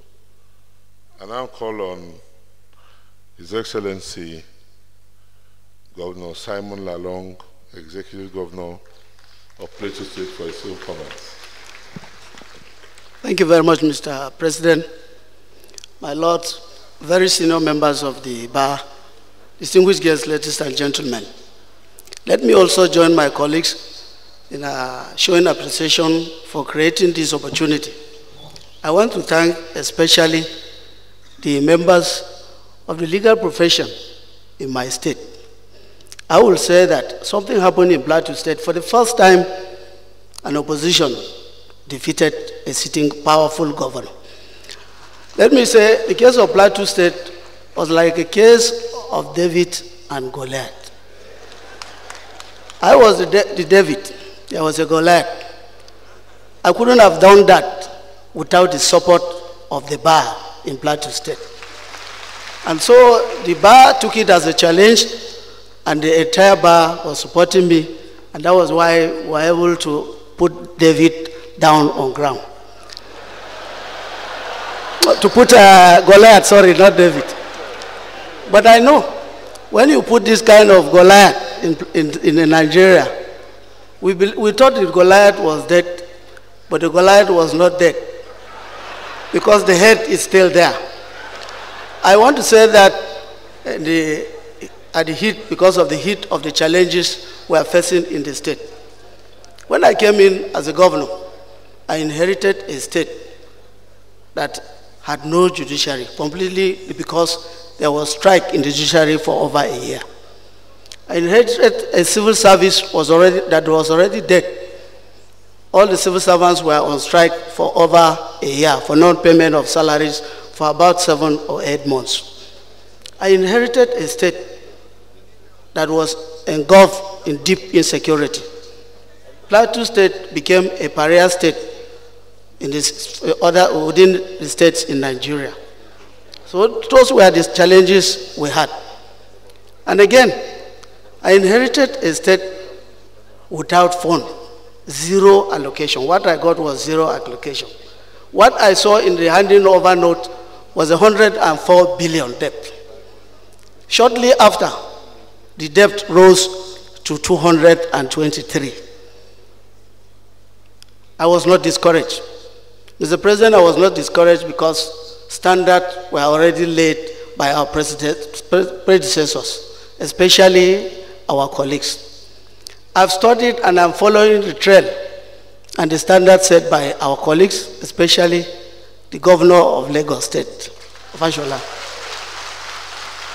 Governor Liel Emoke of Cross River State. Governor Donald Duke of Cross River State, and my brother, our very senior colleague too, the governor of Akwa Ibom State. I saw in me a motivation. I saw an inspiration, because our colleagues had performed. We have no reason not to perform.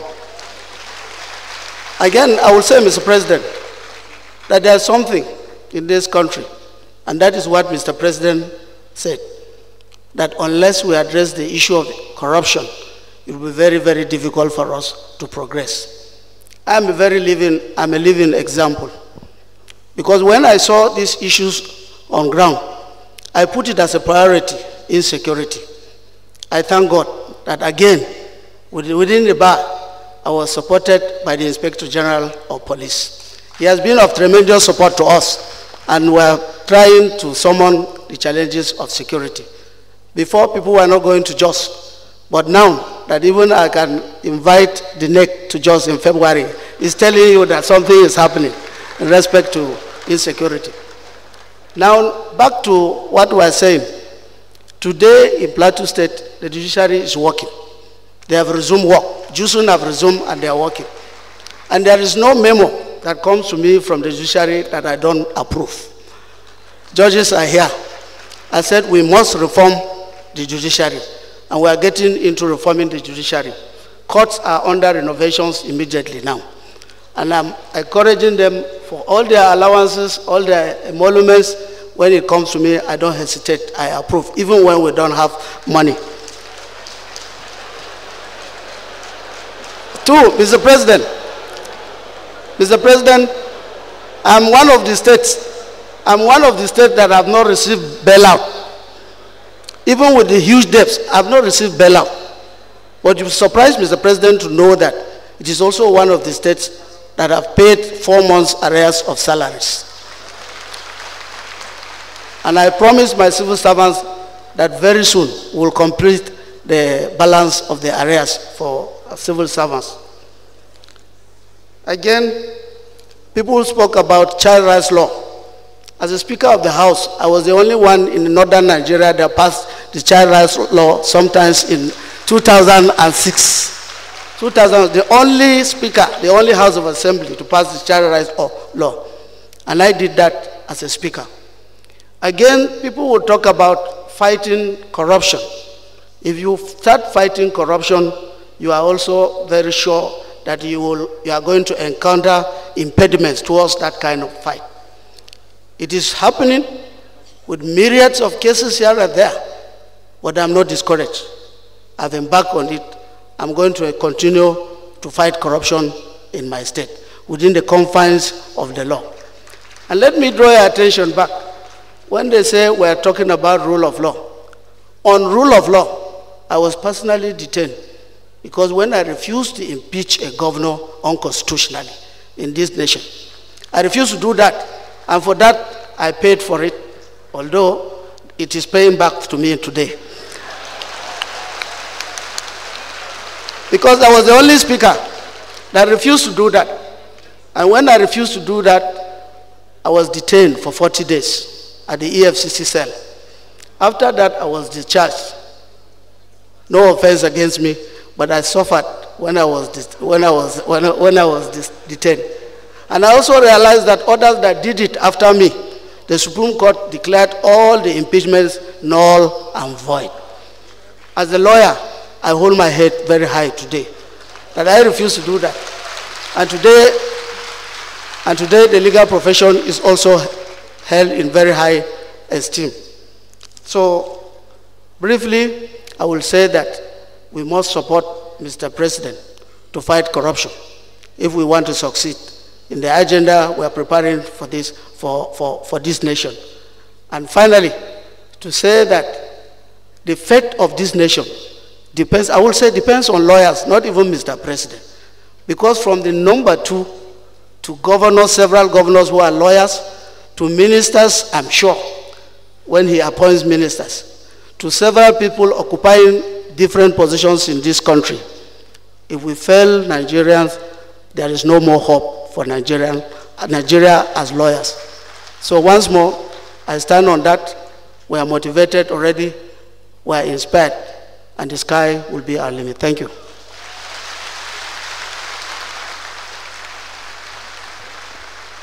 Thank you very much, Executive Governor of Plateau State.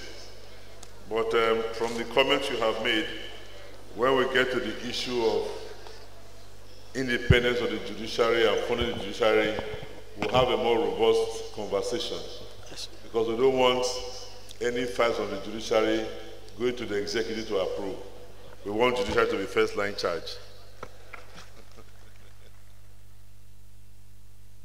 All right, we also have some invited guests who are represented here. So what I have tried to do is to take all those who are physically present first, and after that, we will give those who are represented a chance to say a word. So I'll call on the Honorable, the Attorney General of Bayelsa State, Kesamade Wodu, to give us a few words on behalf of His Excellency, the Executive Governor of Bayelsa State, Governor Henry Siriake Dixon.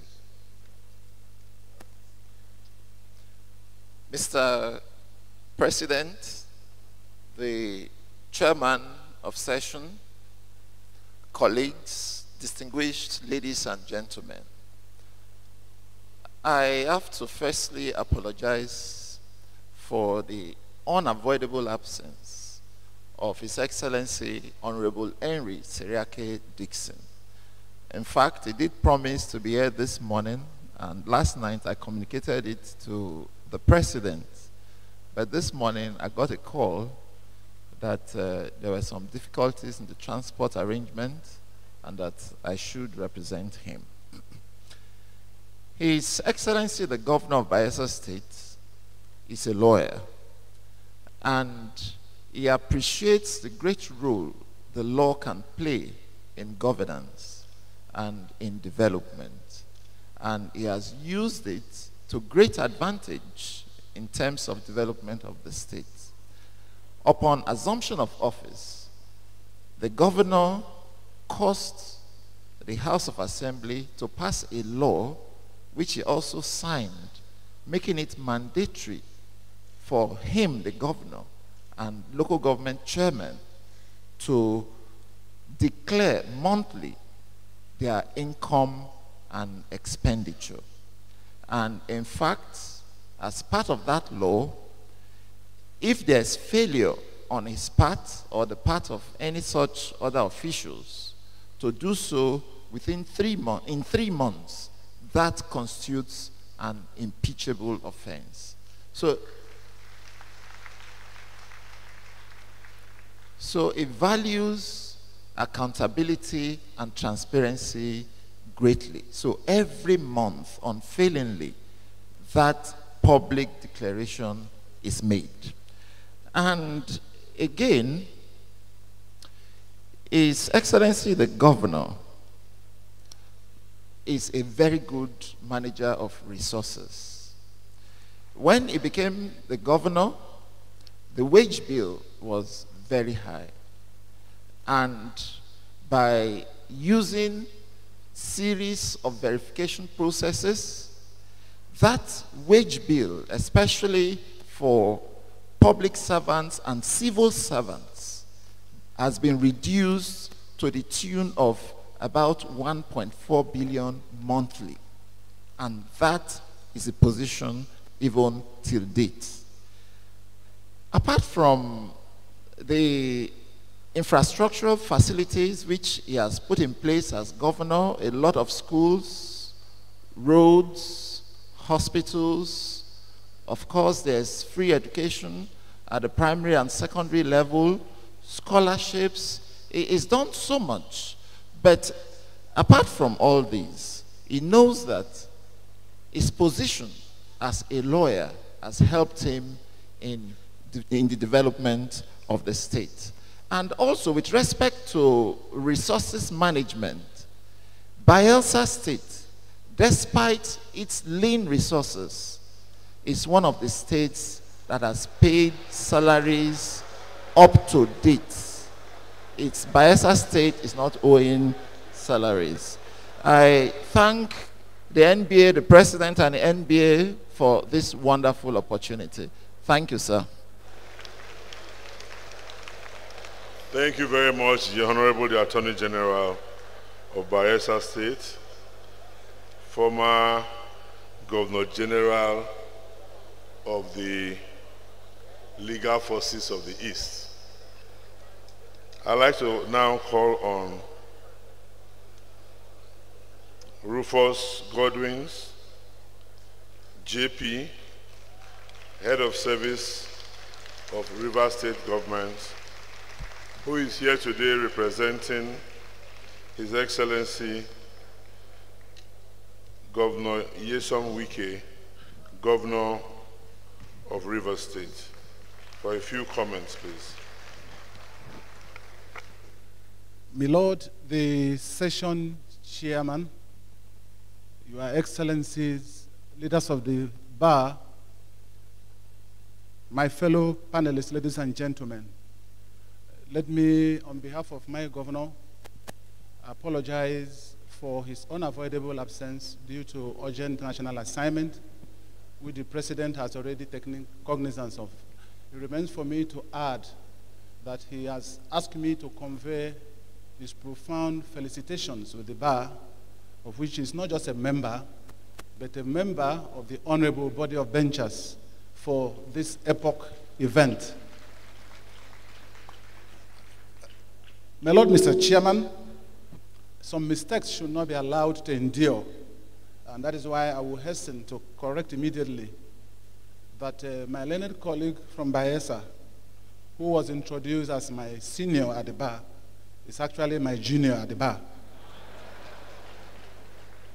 And so I don't want to end up as Esau and Jacob. Having said so, my Lord, I want to premise my discussion on two fundamental propositions. In doing so, I adopt entirely all the presentations made by my fellow panelists and adopt them as mine, and to add these 2 points. The first is that under Rule 1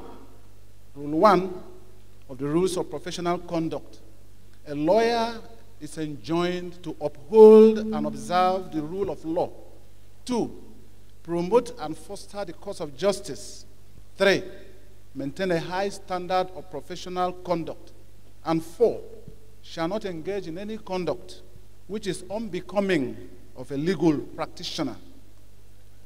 My second proposition, which almost follows from the first, derived from the Supreme Court decision in Adewumi against Plastics Nigeria Limited, where the Supreme Court held for all time that any lawyer acting for any client is not a tradesman or a hireling who must, of necessity, dance to the rhythm of the whim and caprice of his client in the way a cobbler or a tailor or a shoemaker can be detected by his client. He maintains an inherent authority to supervise and control the brief. It is against these two propositions that I posit that the bar already has, in my opinion, what should constitute a charter of good governance for lawyers at any level in government. In doing this, I want to bring Rivers State before you as a case study of how lawyers flagrantly and callously violated and transgressed these two principles that we hold sacred in our profession. And what are the indices? We have, for a period of over 1 year, the courts in my state were shut down. We didn't have a chief judge or even an acting chief judge. Not even this bar association gathered here uttered a whimper of protest. And for 1 year, do you ever imagine what litigants and lawyers suffered in Rivers State?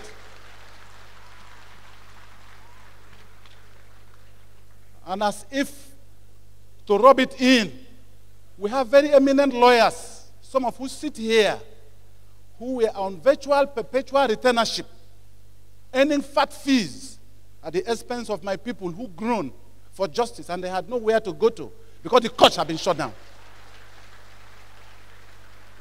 Need I remind you how a very senior member of this profession, who chairs the exalted National Human Rights Commission, presided over a probe commission in Rivers State, and the High Court, in fact the Federal High Court, issued an injunction against that sitting, and the eminent professor of law sat as a court over that Federal High Court order, saying that he must first take a hearing on whether or not to obey the order. He preferred not to obey the order, and he went on to carry on the sitting of the commission. Ladies and gentlemen, you are already familiar with how, for that period, that evil period of dark days in the temple of justice, we have lawyers who use the pages of the newspaper through paid advertorials to attack judges, attack even the National Judicial Council and the leaders of this profession, and nobody call anyone to order. It has taken yet another lawyer.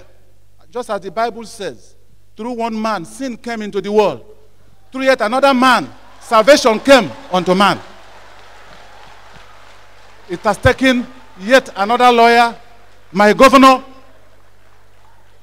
Nyesom Ezenwo Wike Esquire, to open the courts in Rivers State, to appoint an acting chief judge for Rivers State, to appoint an acting president of the Court of Appeal for Rivers State. Now, I will conclude by telling you how Rivers State is now. those who shut down the Temple of Justice in Rivers State, they are the greatest beneficiary of that freedom. Every day they are in that court now, challenging the government for one thing or the other. And as a law-abiding government that upholds the rule of law, we have continued to allow the court determines the grievances of these aggrieved persons. My Lord, Mr. Chairman, ladies and gentlemen, I have been given only 2 minutes. I don't want to exceed my 2 minutes.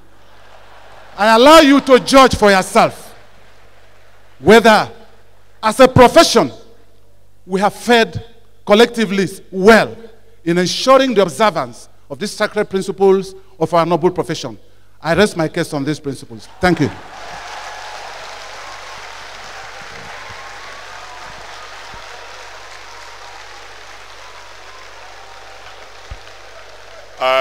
Gentlemen, firstly, I'd like to say that I did not make any reference to seniority between Rufus Godwin and Kesama Wodu. The reference I made was to the seniority of their principals in office, because Governor Siriake Dixon became governor before Wike became a governor. That is the order in which I called them. I know that Rufus Godwin is my classmate, and I will not reduce his seniority for any reason. I thank you very much. We have here also a representative of the President of the Senate of the Federal Republic of Nigeria, who is here to give us a goodwill message. Senator Joshua Lidani, representing Gombe South Senatorial District, and Vice Chairman, Senate Committee on Judiciary, Human Rights, and Legal Matters. And we'll give him 1 minute to give his goodwill message. Respected Senator, distinguished Senator Lidani, please. Thank you, Mr. President, Chairman of this occasion, the President of the Nigerian Bar Association, Your Excellencies, my colleagues, members of the Bar. I hold brief for the President of the Senate, Senator Bukola Saraki, who is unavoidably absent. He had made a commitment elsewhere before he got the invitation to come for this program. So he asked me to come and represent him and to apologize for his absence. The President of the Senate is, let me say, the only non-lawyer on this panel. The fact that he is not a lawyer doesn't mean he is not a lawyer in spirit. He's a lawyer by association. He is a lawyer by lawmaking. As the foremost legal lawmaking institution in the country, the Senate is basically a lawmaking institution. And therefore, he is a famous law-making officer of the Federal Republic of Nigeria. Since he came into office, Senator Bukola Saraki has tried to ensure accountability, transparency, and the rule of law. He has set up committees that will make sure there is transparency, there is accountability in the conduct of legislative business. And that is why he has given recognition to lawyers to head very key strategic committees because of the importance of lawmaking, of lawyers in the business of lawmaking. There are two important committees in the Senate which serve as the engine room of the Senate. These are the committees on judiciary and the committee on rules and business. Each of these committees is headed by a lawyer. And therefore you can imagine that if there are no lawyers in the Senate, definitely the business of lawmaking will be a problem. And it's in recognition of the fact that lawyers have a role to play in lawmaking that these committees are headed by lawyers. Of course, lawyers have a role to play in legislation because as lawyers, the quality of legislation that is produced by lawyers definitely will be of a higher standard than quality of laws that are produced by people who are not lawyers.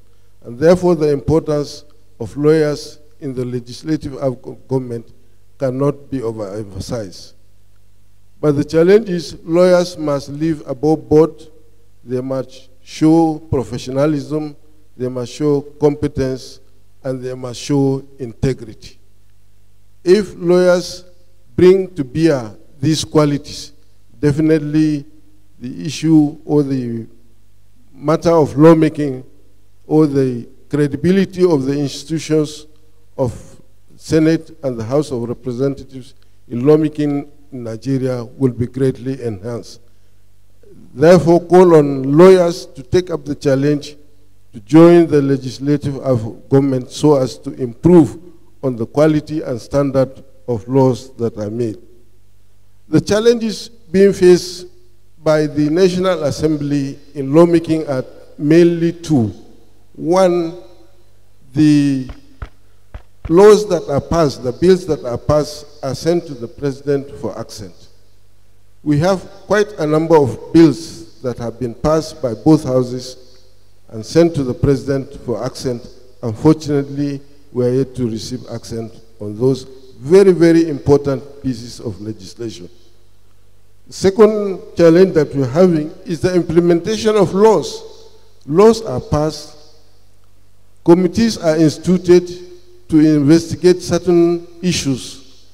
These reports are submitted to Parliament. Parliament passes resolutions, but these resolutions end up on the dustbins of the executive arm of government. And that is a problem for the legislators because it tends to be frustrating the aspect of lawmaking. We therefore wish to call on the executive arm of government to ensure that bills that are passed by the legislative arm of government are signed speedily into law so that the Parliament could continue with the business of lawmaking. The President wishes to assure lawyers that the Parliament is very friendly to lawyers. Lawyers are friends of parliamentarians. They are brief friendly. Imagine that we have 366 members of the House of Reps. We have 109 members of the Senate. We have 36 houses of assembly comprising various members of the House from about 11 to about 40. When you put all these people together, at the end of every election, you find petitions are filed in the various tribunals. If you find that there are about, say, 500 petitions filed, I'm coming, you'll discover that most of these petitions are filed in respect of houses of assembly, the Senate, and the House of Representatives. So in a way, lawyers are friends of members of Parliament because the two assist each other.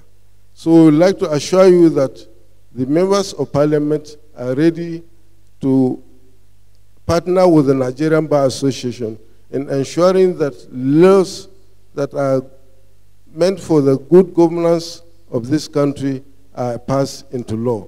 From time to time, we liaise with you, and if there are any inputs you want to make into the legislative arm of government, please don't hesitate to contact us, and we be ready and willing to oblige you and to extend our hands of fellowship so that we can move this country to greater height. Thank you very much. Thank you very much, Senator Joshua Lidani, for the message you have brought to us from His Excellency, the President of the Senate, Bukola Saraki, Senator Bukola Saraki. But please also extend our views to him, which we have already expressed to the President, that by law and by operation of law, any bills of the 7th Assembly that were not transmitted and assented to in the life of the 7th Assembly are still and cannot be assented to now. The bills have to be represented to the 8th Assembly for the 8th Assembly to consider them in the Committee of the Whole, make such amendments as they deem fit before the bills can be sent to the President for assent, so that you know the views of the bar on the issue. And I'm sure that if you speak with Senator Dahiro, he will give you additional information. Thank you very much. I now call on another very, very important person, our own Linda Ikpeazu, Honorable Member representing Onitsha North and South Federal Constituency of the Federal House of Representatives. She's here in her own right, and she's also here representing the Right Honorable Yakubu Dugara, Speaker of the Federal House of Representatives. She has assured me that in 1 minute she will be done. Thank you very much. Thank you very much, Mr. President, and the chairman of the session, distinguished colleagues. May I, first of all, with respect, convey the apologies of Mr. Speaker, who is unavailably absent. Lawyers play a very important role in government. Part of the precondition of being a lawyer is that you are judged to be fit and proper. In line with that, Mr. Speaker, who is a lawyer, is committed to promoting probity, transparency, and accountability. He's also committed to promoting the rule of law, which is of course the logo of the NBA. In line with that, what Mr. Speaker is doing with the other lawyers in the House of Representatives right now is that we are looking at ways to further strengthen the legislations that set up for the anti-corruption. And we're looking at also the Police Act. We're looking at the FCC, ICPC, Code of Conduct. We are looking at all these legislations to know how best we can strengthen them so we can fight corruption in Nigeria right now. So we invite the NBA to please partner with us in making sure that we give the best to the Nigerian people. Thank you so much.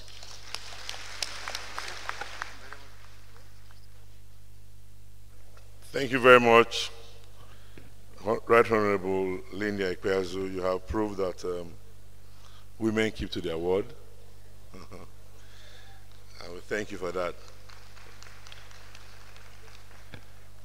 Our call for calm, I've received so many notes from lawyers asking us to respond to the allegations by Rufus Godwins against the bar. But please, he's here representing His Excellency Governor Wike, and we cannot take on him. If Governor Wike were here and he made allegations, then we can take on him, and we all know what role the bar played and what role the bar continues to play whenever there's dispute. And on a private note, I will have a discussion with him. I thank you very much. We'll now go to the next session, because we have finished the opening remarks. And now we are going to confront ourselves with the challenges and the way forward in various sectors: law reform, judicial funding, obedience to court orders, poverty alleviation, women and children, education, infrastructure development, security, health. What regrets do you have What are your legacies, or what legacy do you want to leave behind? And then what is your next line of progression? Where are you going to next? Are you going to remain a politician, or are you coming back to us? So we'll ask these questions for as long as time will permit. And if it took us 2 hours to get contributions of 2 minutes each, I don't know how long it will take us to get this one done, but we'll give it our best. We'll give it our best. And we'll expect to hear not just what has been done, but essentially, going forward, what will be done and what we all as lawyers have to do. That is the theme for this session, contribution of lawyers in public office to national development. So we'll take it from both sides of the coin. But this time I will not follow the order I followed before. I will want to start with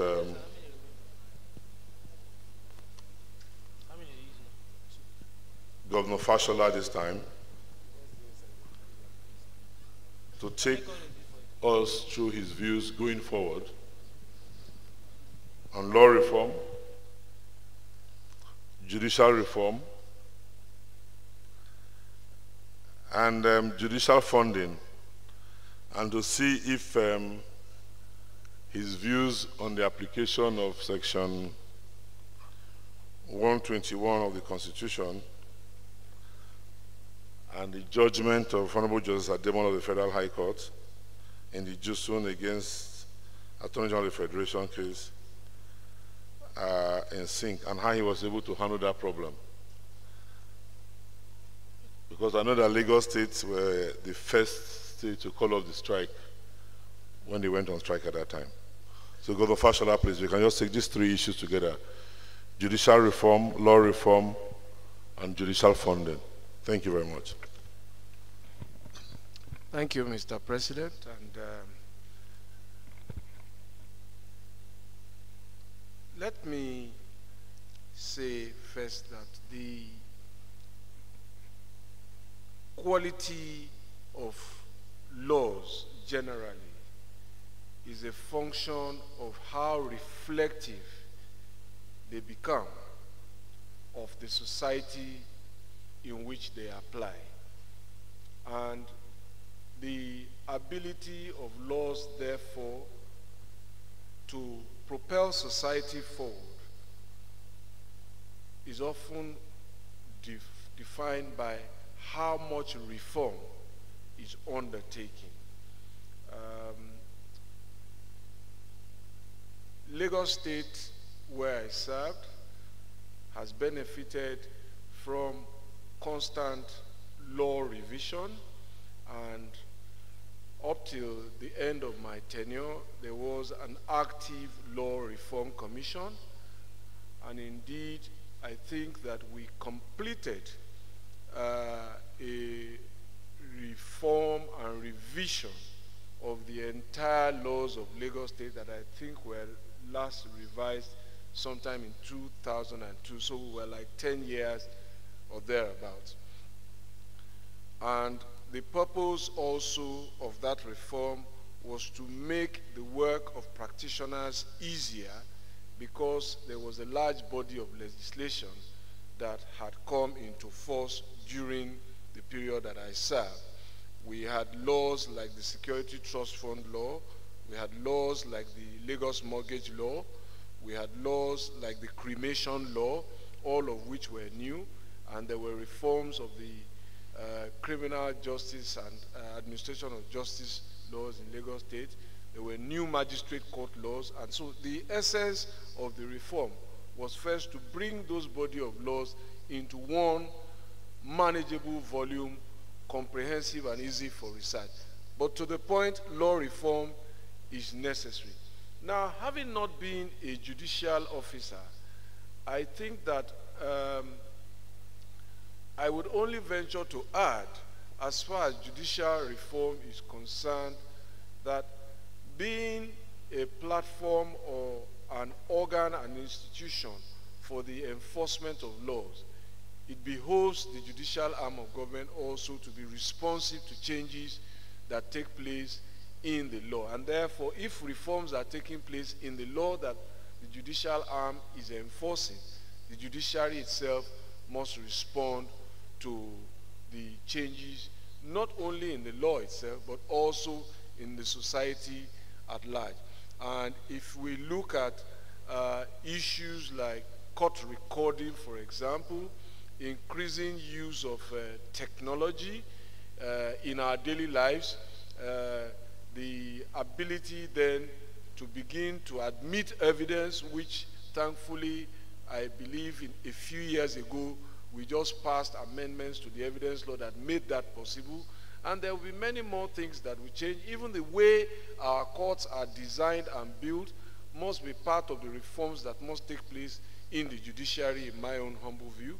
And I think also the training of judicial officers must incorporate now developments across society as a whole. As to the question of independence of the judiciary, I think that it is a matter that is totally undebatable.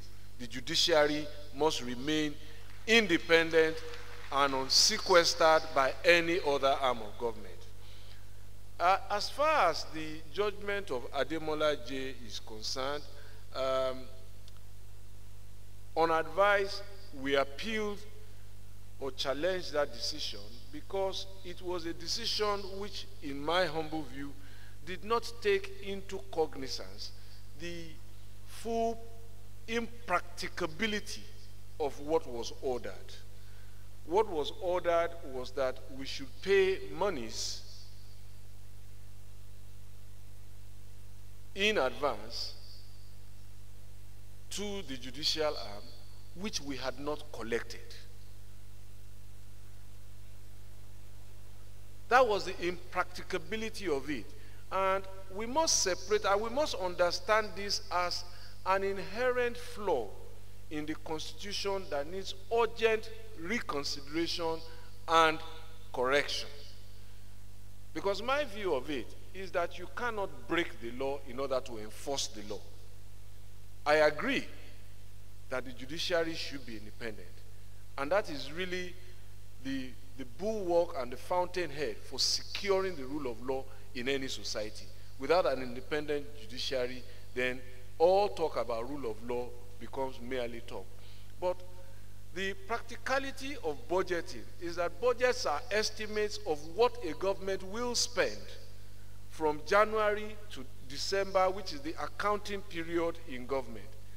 Budgets do not on their own represent cash that has come into government. And to order that we should have paid in advance, as it were, which was the claim, what we had not earned, was to order us to do the impracticable and the impossible. The reality is that as governor, I did not like the idea also of attending to files by the judiciary. It added to my work. But there are also things that it seems that we must be careful about as we go on. Building of courtrooms, for example.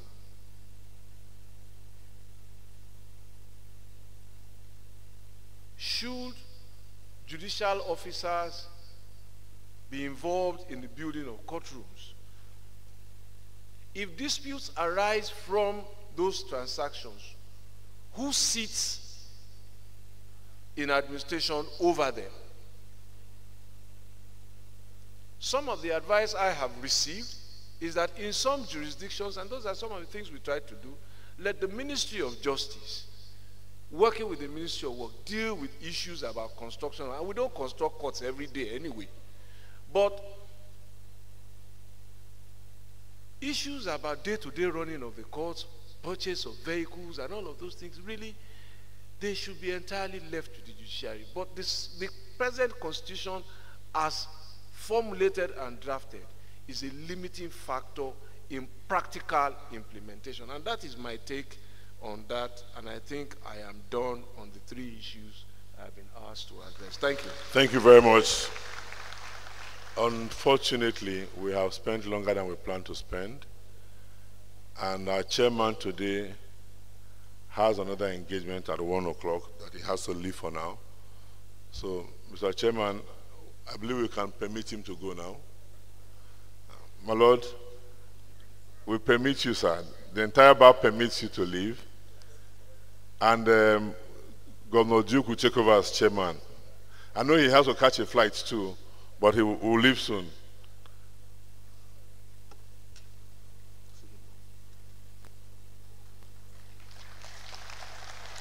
My Lord, as you are going, the chairman of the Conference Planning Committee will give you a little token of appreciation from the NBA.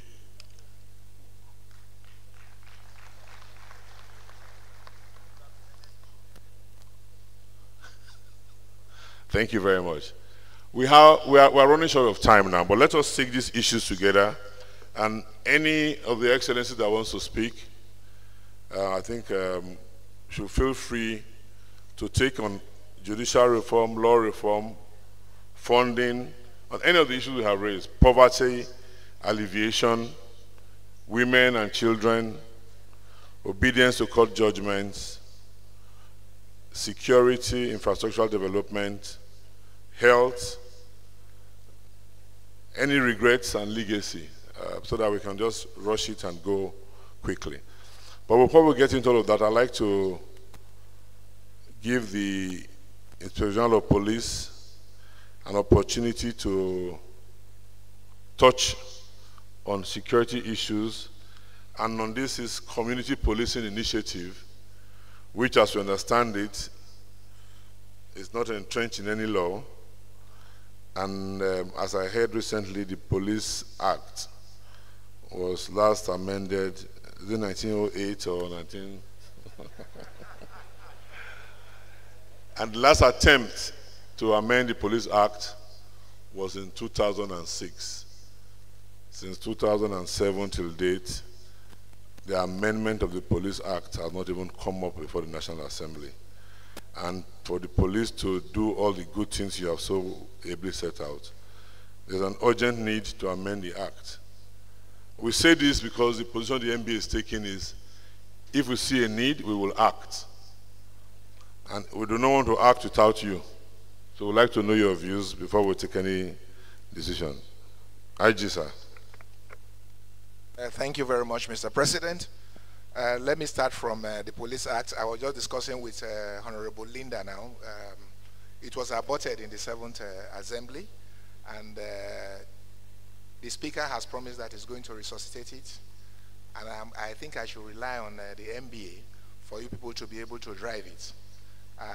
Wale Fakunda has been very, very passionate about assisting in the past, and Innocent Chukuma. A lot of lawyers, who are friends, they've been doing things, independently of trying to deal with those issues. Then you were talking about community partnership in internal security management. It is not a new concept, actually, though maybe we have to find a way of making it a national policy in our internal security management. In our pre-colonial societies, most of our communities were governed in terms of security by age group, masquerade, and traditional rulers. So when you talk about the concept of policing, the tendency for people is to always think that it is a concept that has been imported. It is not imported. It's been with us. It's just that we have to refine it and tailor it to suit our present circumstances. In dealing with security in this country, my own take is that you can geolocate security issues in the country by looking at the trends and patterns of crime. And that's, if you go to the northeast, you have issue of terrorism. You come towards, northeast and north central, you have issues like cattle rustling. You talk about the south-south, you talk about youth restiveness, you talk about kidnapping, you talk about armed robbery, southwest, the same thing. So if we are going to get it right, what I intend to do is that each of these areas that has peculiar problems, peculiar security problems, should be dealt with in a holistic manner. We started from the southeast last Saturday. Governor Obiano was able to put up a security summit where all the governors from the eastern states, they all came together. We say, okay, if you pull the resources of the southeast together, then issues of kidnapping and robbery that is prevalent in that place can easily be dealt with, because you have what is called crime dispersal. If you deal with crime situation in a particular state, if the way you respond to it is robust, the tendency for the criminals to want to move to other jurisdictions that is soft is always very, very, high. So if you take the region together and put a security architecture in place that can deal with those issues that they are dealing with, then you are getting the answers right. Just like what the governors of Sokoto, Kaduna, they've been able to do with the G7. You discover that cattle rustling, from the statistics we have about cattle rustling, in the past 1 month when they have been able to pull their resources together, they've been a sharp drop, in the number of issues of cattle rustling. So our security, the strategies we have to adopt to dealing with security in this country must be such that we must be able to look at it in such a way that the resources of a particular region where these things are happening must be pulled together. The numeric strength of the police is not sufficient to deal with the issues we're talking about. There's paucity of funds. If you put these two things together, then you discover that it is of necessity we have to pull in the local communities in which we are serving. And when we are doing that, the socio-cultural environment must be put in view too, because you don't police a society without their consent. There is nowhere in the world where that is done. We should be able to win the hearts and minds of the people that we are serving. And that is what I have deliberately tried to do, change the narratives of the poor public perception that we have. I'm sure with that we should be able to get it right. Thank you. Thank you very much.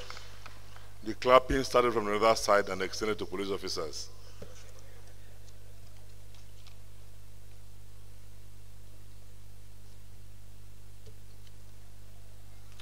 I'd like to turn to Governor Liel Imoke.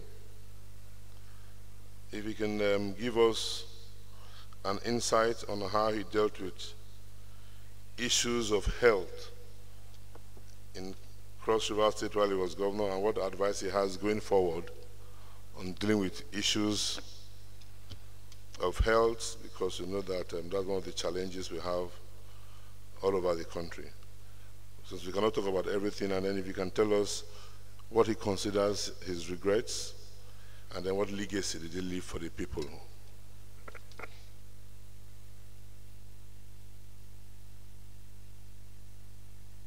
Thank you very much, Mr. President. I don't know why I've been asked to speak specifically on health. Maybe the chairman knows something about my background. Having both parents being head professionals. But I think it's very fundamental within the context of evolving society and the issue of poverty. Poverty remains so fundamental, and the gap that we see in our rural areas versus our urban areas continues to be a challenge that we must address. And as an administration, we try to focus emphasis on rural development. And rural development would include not just the provision of rural infrastructure and access, but also particular focus on health and education. Two fundamentals that, if not addressed, no matter how much success we achieve, would only emphasize the weakness in the link that still remains, the huge gap that exists between those who are doing well and who are very vocal and, of course, get everything that probably they want, and those who have no access to government. So our policy as an administration was that we're going to try and ensure that we reach those who had no access to us and provide service delivery to them. One of the things that we are proud of as a state is that we focus on achieving the MDGs. And when I left office, we achieved in Cross River State MDGs 4, 5, and 6. And what that meant was that we had cut down infant and maternal mortality by more than 50%. We had provided access to rural health dwellers and increased the number of health facilities to over 1,000 in the rural communities. And what we did with that was that we provided free health care for all women, all pregnant women, no matter what type of delivery you had, whether it was a cesarean or otherwise. It was all free in Cross River State. And we also provided free health care to all children under the age of 5. We partnered with development partners and ensured we put in place proper legislation and of course built those institutions that were required to deliver services. In doing this, we also introduced a social welfare scheme, which I think is something that we need to look at as a nation in ensuring that we deliver to those who are the poorest in the society, the weakest in society. We continue to deliver some service to them. We had a scheme that allowed the poorest of the poor in every community access to a particular income and at the same time access to skills. So someone in that household was trained in skills and provided with funds after that training. All of this put together would ensure that our poverty levels in our rural communities improve significantly. And in delivering healthcare delivery, it was important for us that it wasn't just at the tertiary level or the secondary level, but that we came up with a target of 1 health facility for every 300 households. And that was our focus, ensuring that the rural dweller had access to healthcare, while at the same time improving services at the secondary and tertiary level. And one of the critical and interesting things that we achieved was a partnership between the public and the private sector in managing health facilities in Cross River State to deliver more efficient services. I think that health and education are so fundamental when it comes to development, and of course providing this to the rural poor, who are 70% of the population and who have absolutely no voice, but who indeed constitute an important component of the economy, remains so fundamental in governance. They are not very loud projects. When you talk about things that you want to be remembered about, I believe that every governor wants to be remembered for a number of things, and of course I'm not going to start listing all of them. One of my regrets was my budget for media. I was always told that it's not good enough to work and be quiet. You needed something that also showed the world that you were working. I still don't believe that that should be the case. I believe that your work should speak for yourself, and that indeed those who are affected ultimately should be the ones that speak for you. I think that as a governor of a state, the responsibilities are enormous across board, and in delivering infrastructure, in delivering services to the people, you need to take a different approach, a different strategy, and focus must always remain on reforms. One of the things that we're able to do was be able to pass enough legislation on fiscal responsibility, on procurement, due process, on governance that ensured that the services that were delivered to the local communities in spite of some of the challenges in a 3-tier system where you have a local government administration that technically and constitutionally is responsible for delivering services at those very rural levels. You would need to legislate, and we did that in Cross River State, to be able to deliver those services to those people who indeed were the most vulnerable in our society. So for healthcare, we're very pleased that we achieved the MDGs 4, 5, and 6, and that was verified, and that our people, far fewer people are dying, and far more children are surviving in Cross River State today. Thank you very much. Thank you very much, Governor Larry Muke. I know you wanted me to ask you something about power, but I decided not to.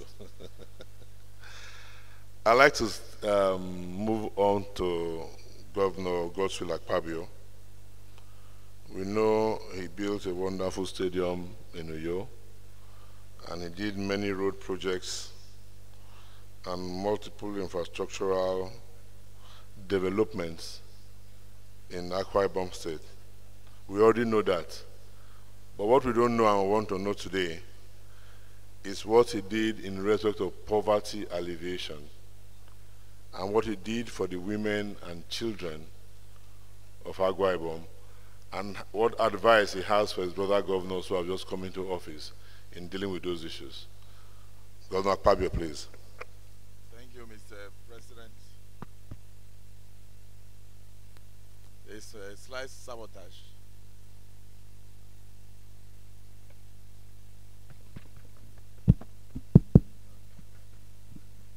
Thank you, Mr. President. I just want to say that the success of any endeavor in government starts from budgeting. And I think that has been the problem that we have nationally. So when I became a governor, one of the things I succeeded in doing, which I hope the new governors will emulate, was to plug the loopholes of leakages in the system. And I succeeded for 7 years to ensure 80% capital budgeting and 20% recurrent. That meant that we were able to reduce wastages and we freed more money for capital development. That is one of the main problems we have nationally, where sometimes you end up with 75% of the budget on recurrent expenses, and you end up with 17% for capital expenses. And then you expect to have a road from here to Koran Amoda, and you expect to have rail lines working, and you want to have the seaports working and all that. So when the budget is wrong, it means that year is lost. So in Akwa Ibom State, the infrastructural renaissance you are talking about, we built the best international stadium in Africa because it's better than the one in Sun City. I can say this with authority. We were able to build many flyovers in Uyo. If you go there, you will see. We're able to do about 36 brand new bridges and linked up communities that were cut off since 1967 during the war. We're able to do over 2,000 kilometers of roads, including federal roads, and all the approaches to Uyo were dualized. We're able to introduce innovation to curb flooding in what we call pipe jacking underground drainage system, the first time in Africa ever introduced, and we saw that in Copenhagen. And of course, to help children, we declared the free and compulsory education, and we brought an innovation where we pay subvention, 100 naira per child per term in the primary school and 300 naira per child per term in the secondary school for logistics. And then we opened it up to all Nigerian children who were fortunate to be in Akwa Ibom State during my tenure. The result was that we had about 1.9 million children at that level. And of course, we embarked on expansion of school facilities. Well over 4,000 to 6,000 classroom blocks were done. And then, of course, in the healthcare sector, you are aware we built at least 5 brand new general hospitals. And recently, we built the first quaternary hospital in West Africa, which is higher than a teaching hospital. And if you go there, we have partnered with Arabian Hospital Group and Swiss Management Group to bring in 157 experts, and they are doing open heart surgery, and they have the best. In fact, one of the equipment there, the CT slide, the CT scan that we deployed there is the first in Africa and Middle East. The highest you see in Africa is 64 slide. What we have there is 640. 640 the first time in the whole of this continent. I'm mentioning these things because we wanted to stop capital flight to India through medical tourism. Of course, when I came in, we made a lot of children who were disabled, and we worked to ensure that we eliminated polio And so I'm happy that in the last 7 years of my administration, there was no child that had polio. The same policy my brother, the former governor of Cross River State, explained. We enunciated it. We gave free medical treatment to children under the age of 5, free medical treatment to women. We even had to train bed attendants to offer the best services to reduce maternal mortality, and we also reduced infant mortality to the barest minimum. And so as I speak now, I can say that yes, indeed, we're able to meet Section 14, subsection 2B of the Nigerian Constitution, which clearly says that the primary purpose of government is to ensure the security of lives and the welfare of the citizens. And then in terms of empowerment, we attempted to introduce different programs. One was what we call Integrated Farmer Scheme, where we trained graduates and then we gave them stipends, sometimes 500,000 naira each, to start small farm holdings. And then, of course, we also empowered our women. We have what we call WADEP, Women in Agriculture Development Program. We trained the women and we gave them money, seed funds of about 250,000 or thereabout, for them to buy seedlings in order to improve on farm production and, of course, engage in agriculture. And then we also had what we call Interministerial Direct Labor Coordinating Jobs, where we farm out jobs in 5, 10 million, and then that way we engage our people in electrification, and we're able to achieve from 39% electricity coverage in the state. By the time I left office, we are succeeded in about 94.6%. And I think that is one of the few states in Nigeria today that has its own independent power plant, which I completed. And we partnered with a company from United Kingdom and built the first private sector gas processing plant in Esreket, in one of my local governments, with 69 kilometers of gas pipeline to Ikorobasi. Now we have just completed 52 kilometers to the NIPP in Calabar. And so we have succeeded in stopping gas flaring, and we have also succeeded in creating employment and also using the gas reservoir in my state to assist. Because I found out at that time that one of the problems of Nigeria will not be the building of NIPPs, but it will end up in terms of the ability to turn the turbines with the unavailable gas. So human empowerment, yes, we did a lot in that direction. And in tourism, we also empowered our people. I completed the international airport with the longest runway in the country today. And we are using it also for international flights in terms of pilgrims and pilgrimages. And also completed the Le Méridien Hotel, which I'm sure the president must have had the privilege of seeing, with the best golf course in Africa. I keep saying best because I go for the best. And then thereafter, we also built the Tropicana Entertainment Center with about 6 cinema studios, and then also a shopping mall with a wet and dry park for children and all that, and a second 5-star hotel for the state. That one I could not finish because of paucity of funds, but it's almost at about 80-something% completion. But the shocking one is that, Mr. President, next time you have your meeting, go to the former prisons in Ikot. We built a brand new international prison, which is now regarded as a reformist prison. And there, at that former location, we produced a 14-story 5-star or 4-star Sheraton by 4 Point, completed and furnished to the state. 14 stories, fantastic. But I don't think I came to talk about infrastructure. I just came to encourage the new governors that you should go and look at best practices in states so that this country can move forward. Because I believe that if you do not look at the past and look at what others did that were good, and then also try to implement them in your state, nothing will move forward. You don't need so much money to fill a pothole. I was the first governor to introduce Operation Zero Pothole, and I was able to eliminate potholes in the state capital.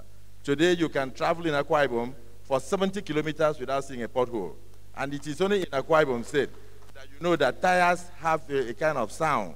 Tires make noise. I didn't know, they produce music when you are moving with your car, and that is possible in Akwa Ibom. So let me stop here, Mr. President, because this is not the day for that. I thank you. Thank you very much. The Governor of Uncommon Transformation. In 2013, we had our annual general conference at Tinapa in Calabar.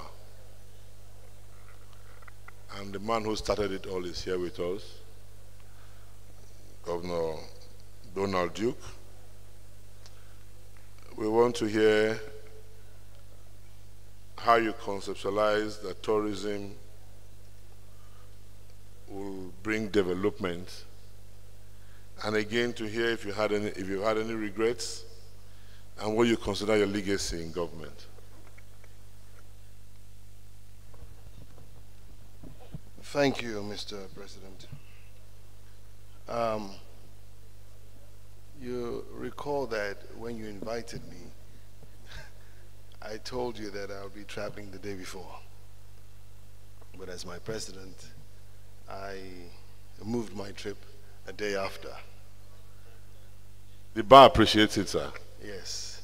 I've also appealed to you that if I don't leave here by 3 o'clock, I'll miss my flight. You will leave at 1:30, sir. And you have refused.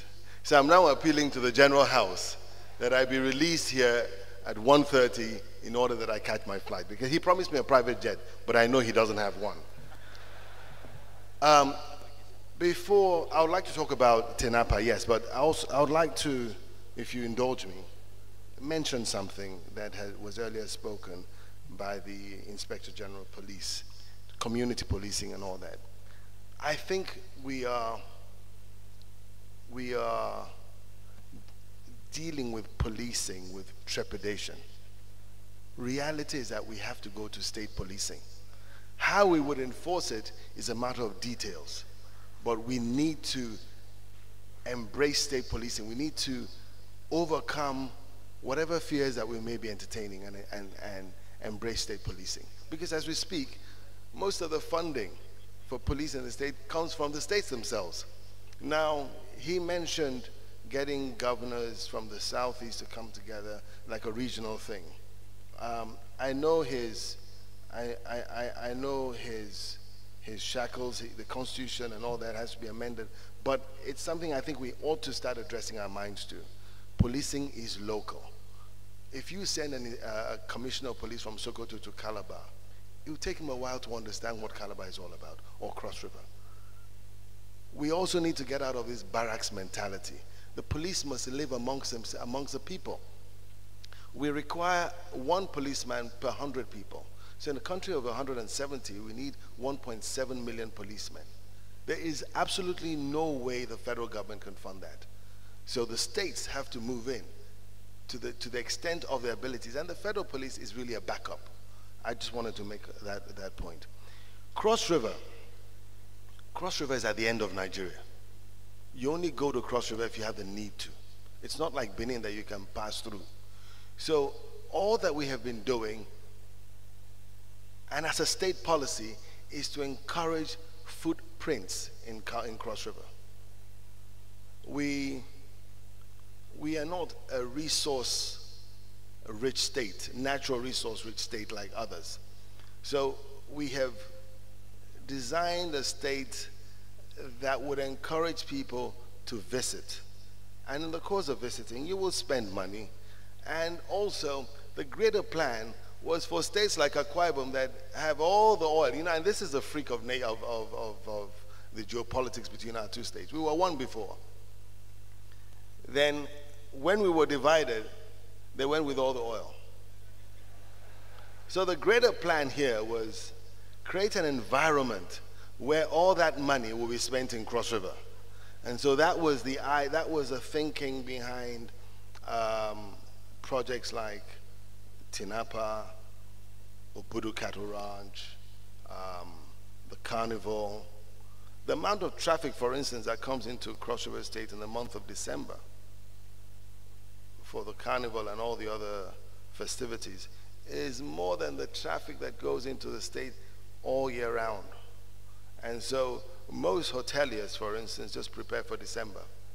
But if we could develop TINAPA, for instance, to its full potential, then that would be a daily occurrence. Indeed, when Pricewaterhouse conducted their study on TINAPA, we envisaged having 3 million visitors into Cross River State annually. Now, if you have 3 million visitors coming into the state for the singular purpose of either shopping, because we create, the thrust of TINAPA is that it's a duty-free environment. It allows for things that ordinarily couldn't come into the country to come in at prices that are cheaper and comparative to anywhere else in the world. So that was a lure, again, to bring foot traffic into the state. The thinking here is that if you have 3 million people, and that I think was a conservative number, because if you look at December alone, we have close to 500,000 people coming into Calabar for the carnival in December alone. So if you have 3 million people coming, and on the average spending about 100,000 naira for hotels, for purchases, for transport, and for feeding, you're looking at about 300 billion coming into the state's economy at that time. It increases the state's ability to raise IGR, overall development. But the beauty of it all is that the money is not just going to the state coffers. It actually permeates the entire fabric of the state. And so if you are into craft, there's a market. And it trickles down to the farmers, because the farmers will be encouraged to grow more food because there's a larger buying population. So each state has to discover or define where it has a comparative advantage and focus on that. And we need the federal government to encourage these states in developing their areas of comparative advantage. We all can't be industrial, we all can't be agrarian, we all have to share from each other. So we identified comparative advantage in 2 spheres. One, agriculture. We are about 23,000 square kilometers of land. We're very, very large, very arable. We have a population of about 3 million or thereof. And so we can afford large-scale plantations in Cross River State. Then we're a very hospitable people. And so running on the back of that, we started developing our tourism.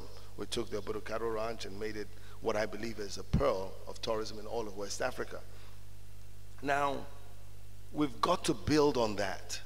We've got to define this is where our state has its strengths. And if each state were to build on its strength, then we have what is called a national economy. Today, our economy is a shadow of what it ought to be. Each of these states. And in Cross River, we looked at ourselves, if we were a nation of our own, what would we do? If there were no federation account to run to, what would we do? So we've got, and you know, the beauty of tourism is that in developing tourism, you've got to really develop all the other facets of society. You've got to develop the educational sector, the health sector, your physical infrastructure. You've got to deal with crime.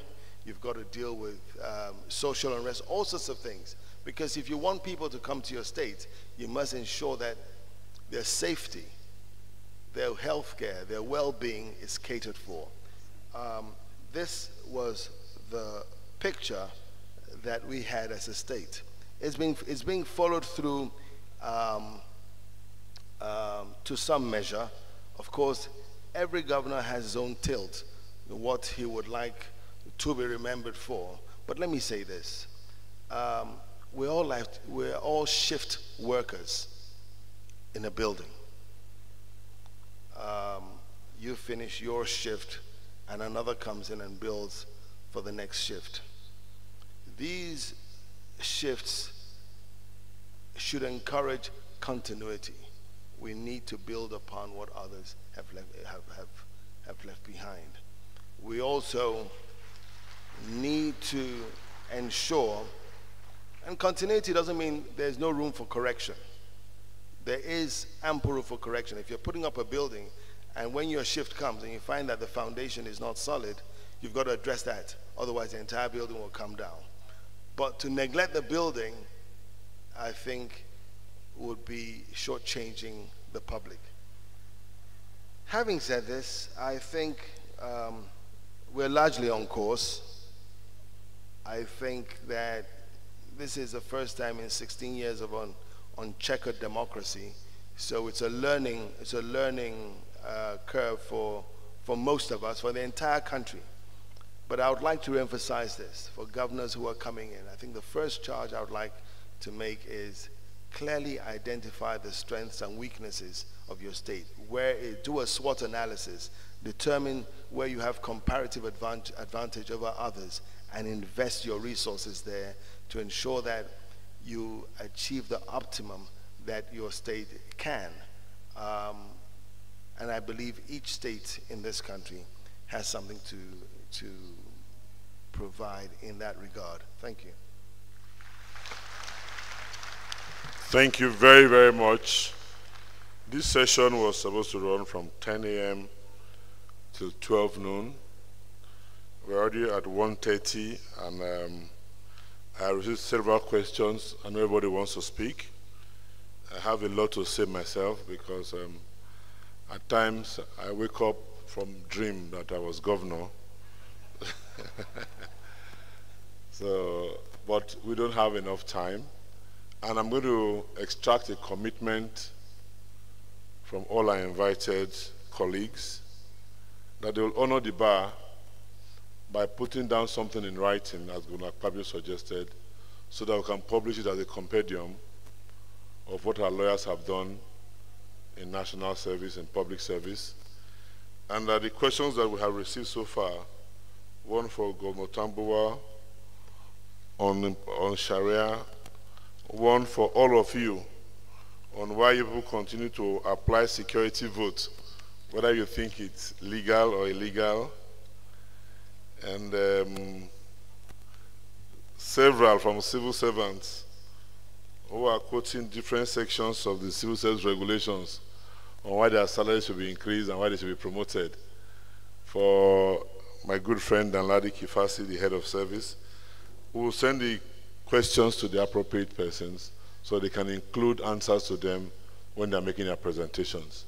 On behalf of the bar, I want to thank you all for coming and to say that we've enjoyed our stay with you, that you are part of the bar.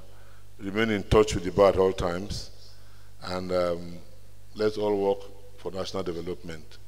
My learned colleagues, I apologize that due to time constraints, we will not be able to take those questions we promised.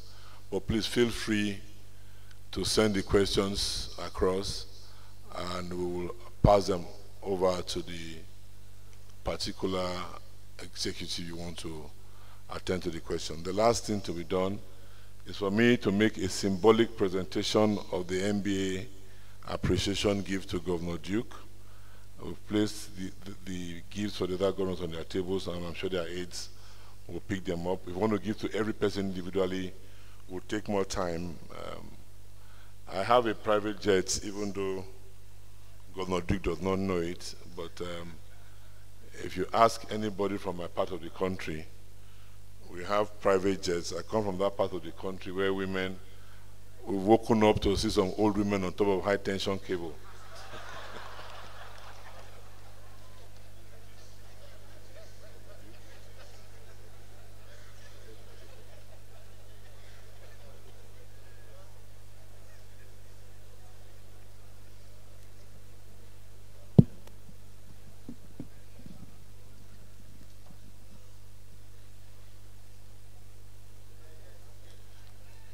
Your Excellency, on behalf of the entire bar, we present you this token of appreciation from the bar to tell you thank you for the work you did while you were in office, to say thank you for representing the bar properly, and to hope that as you go along, you will continue to do all the things that the bar taught you, and that will be good representation of the bar. Thank you very much.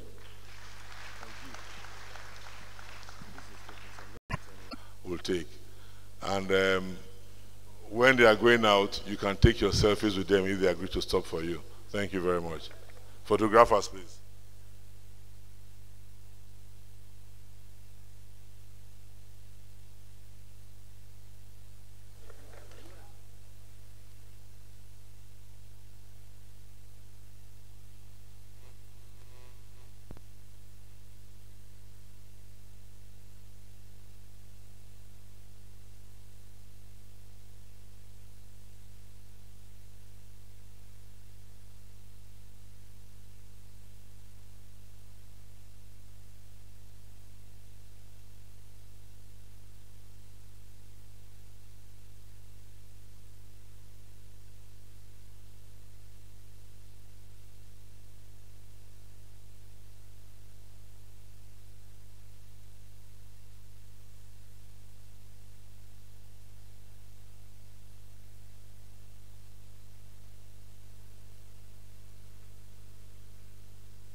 all other programs, 2 to 4, 2 to 4. 2 to 4. Change up.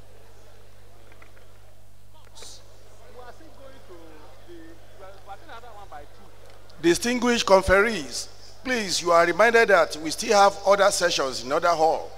So please check your program and let us be there as quickly as possible. Thank you.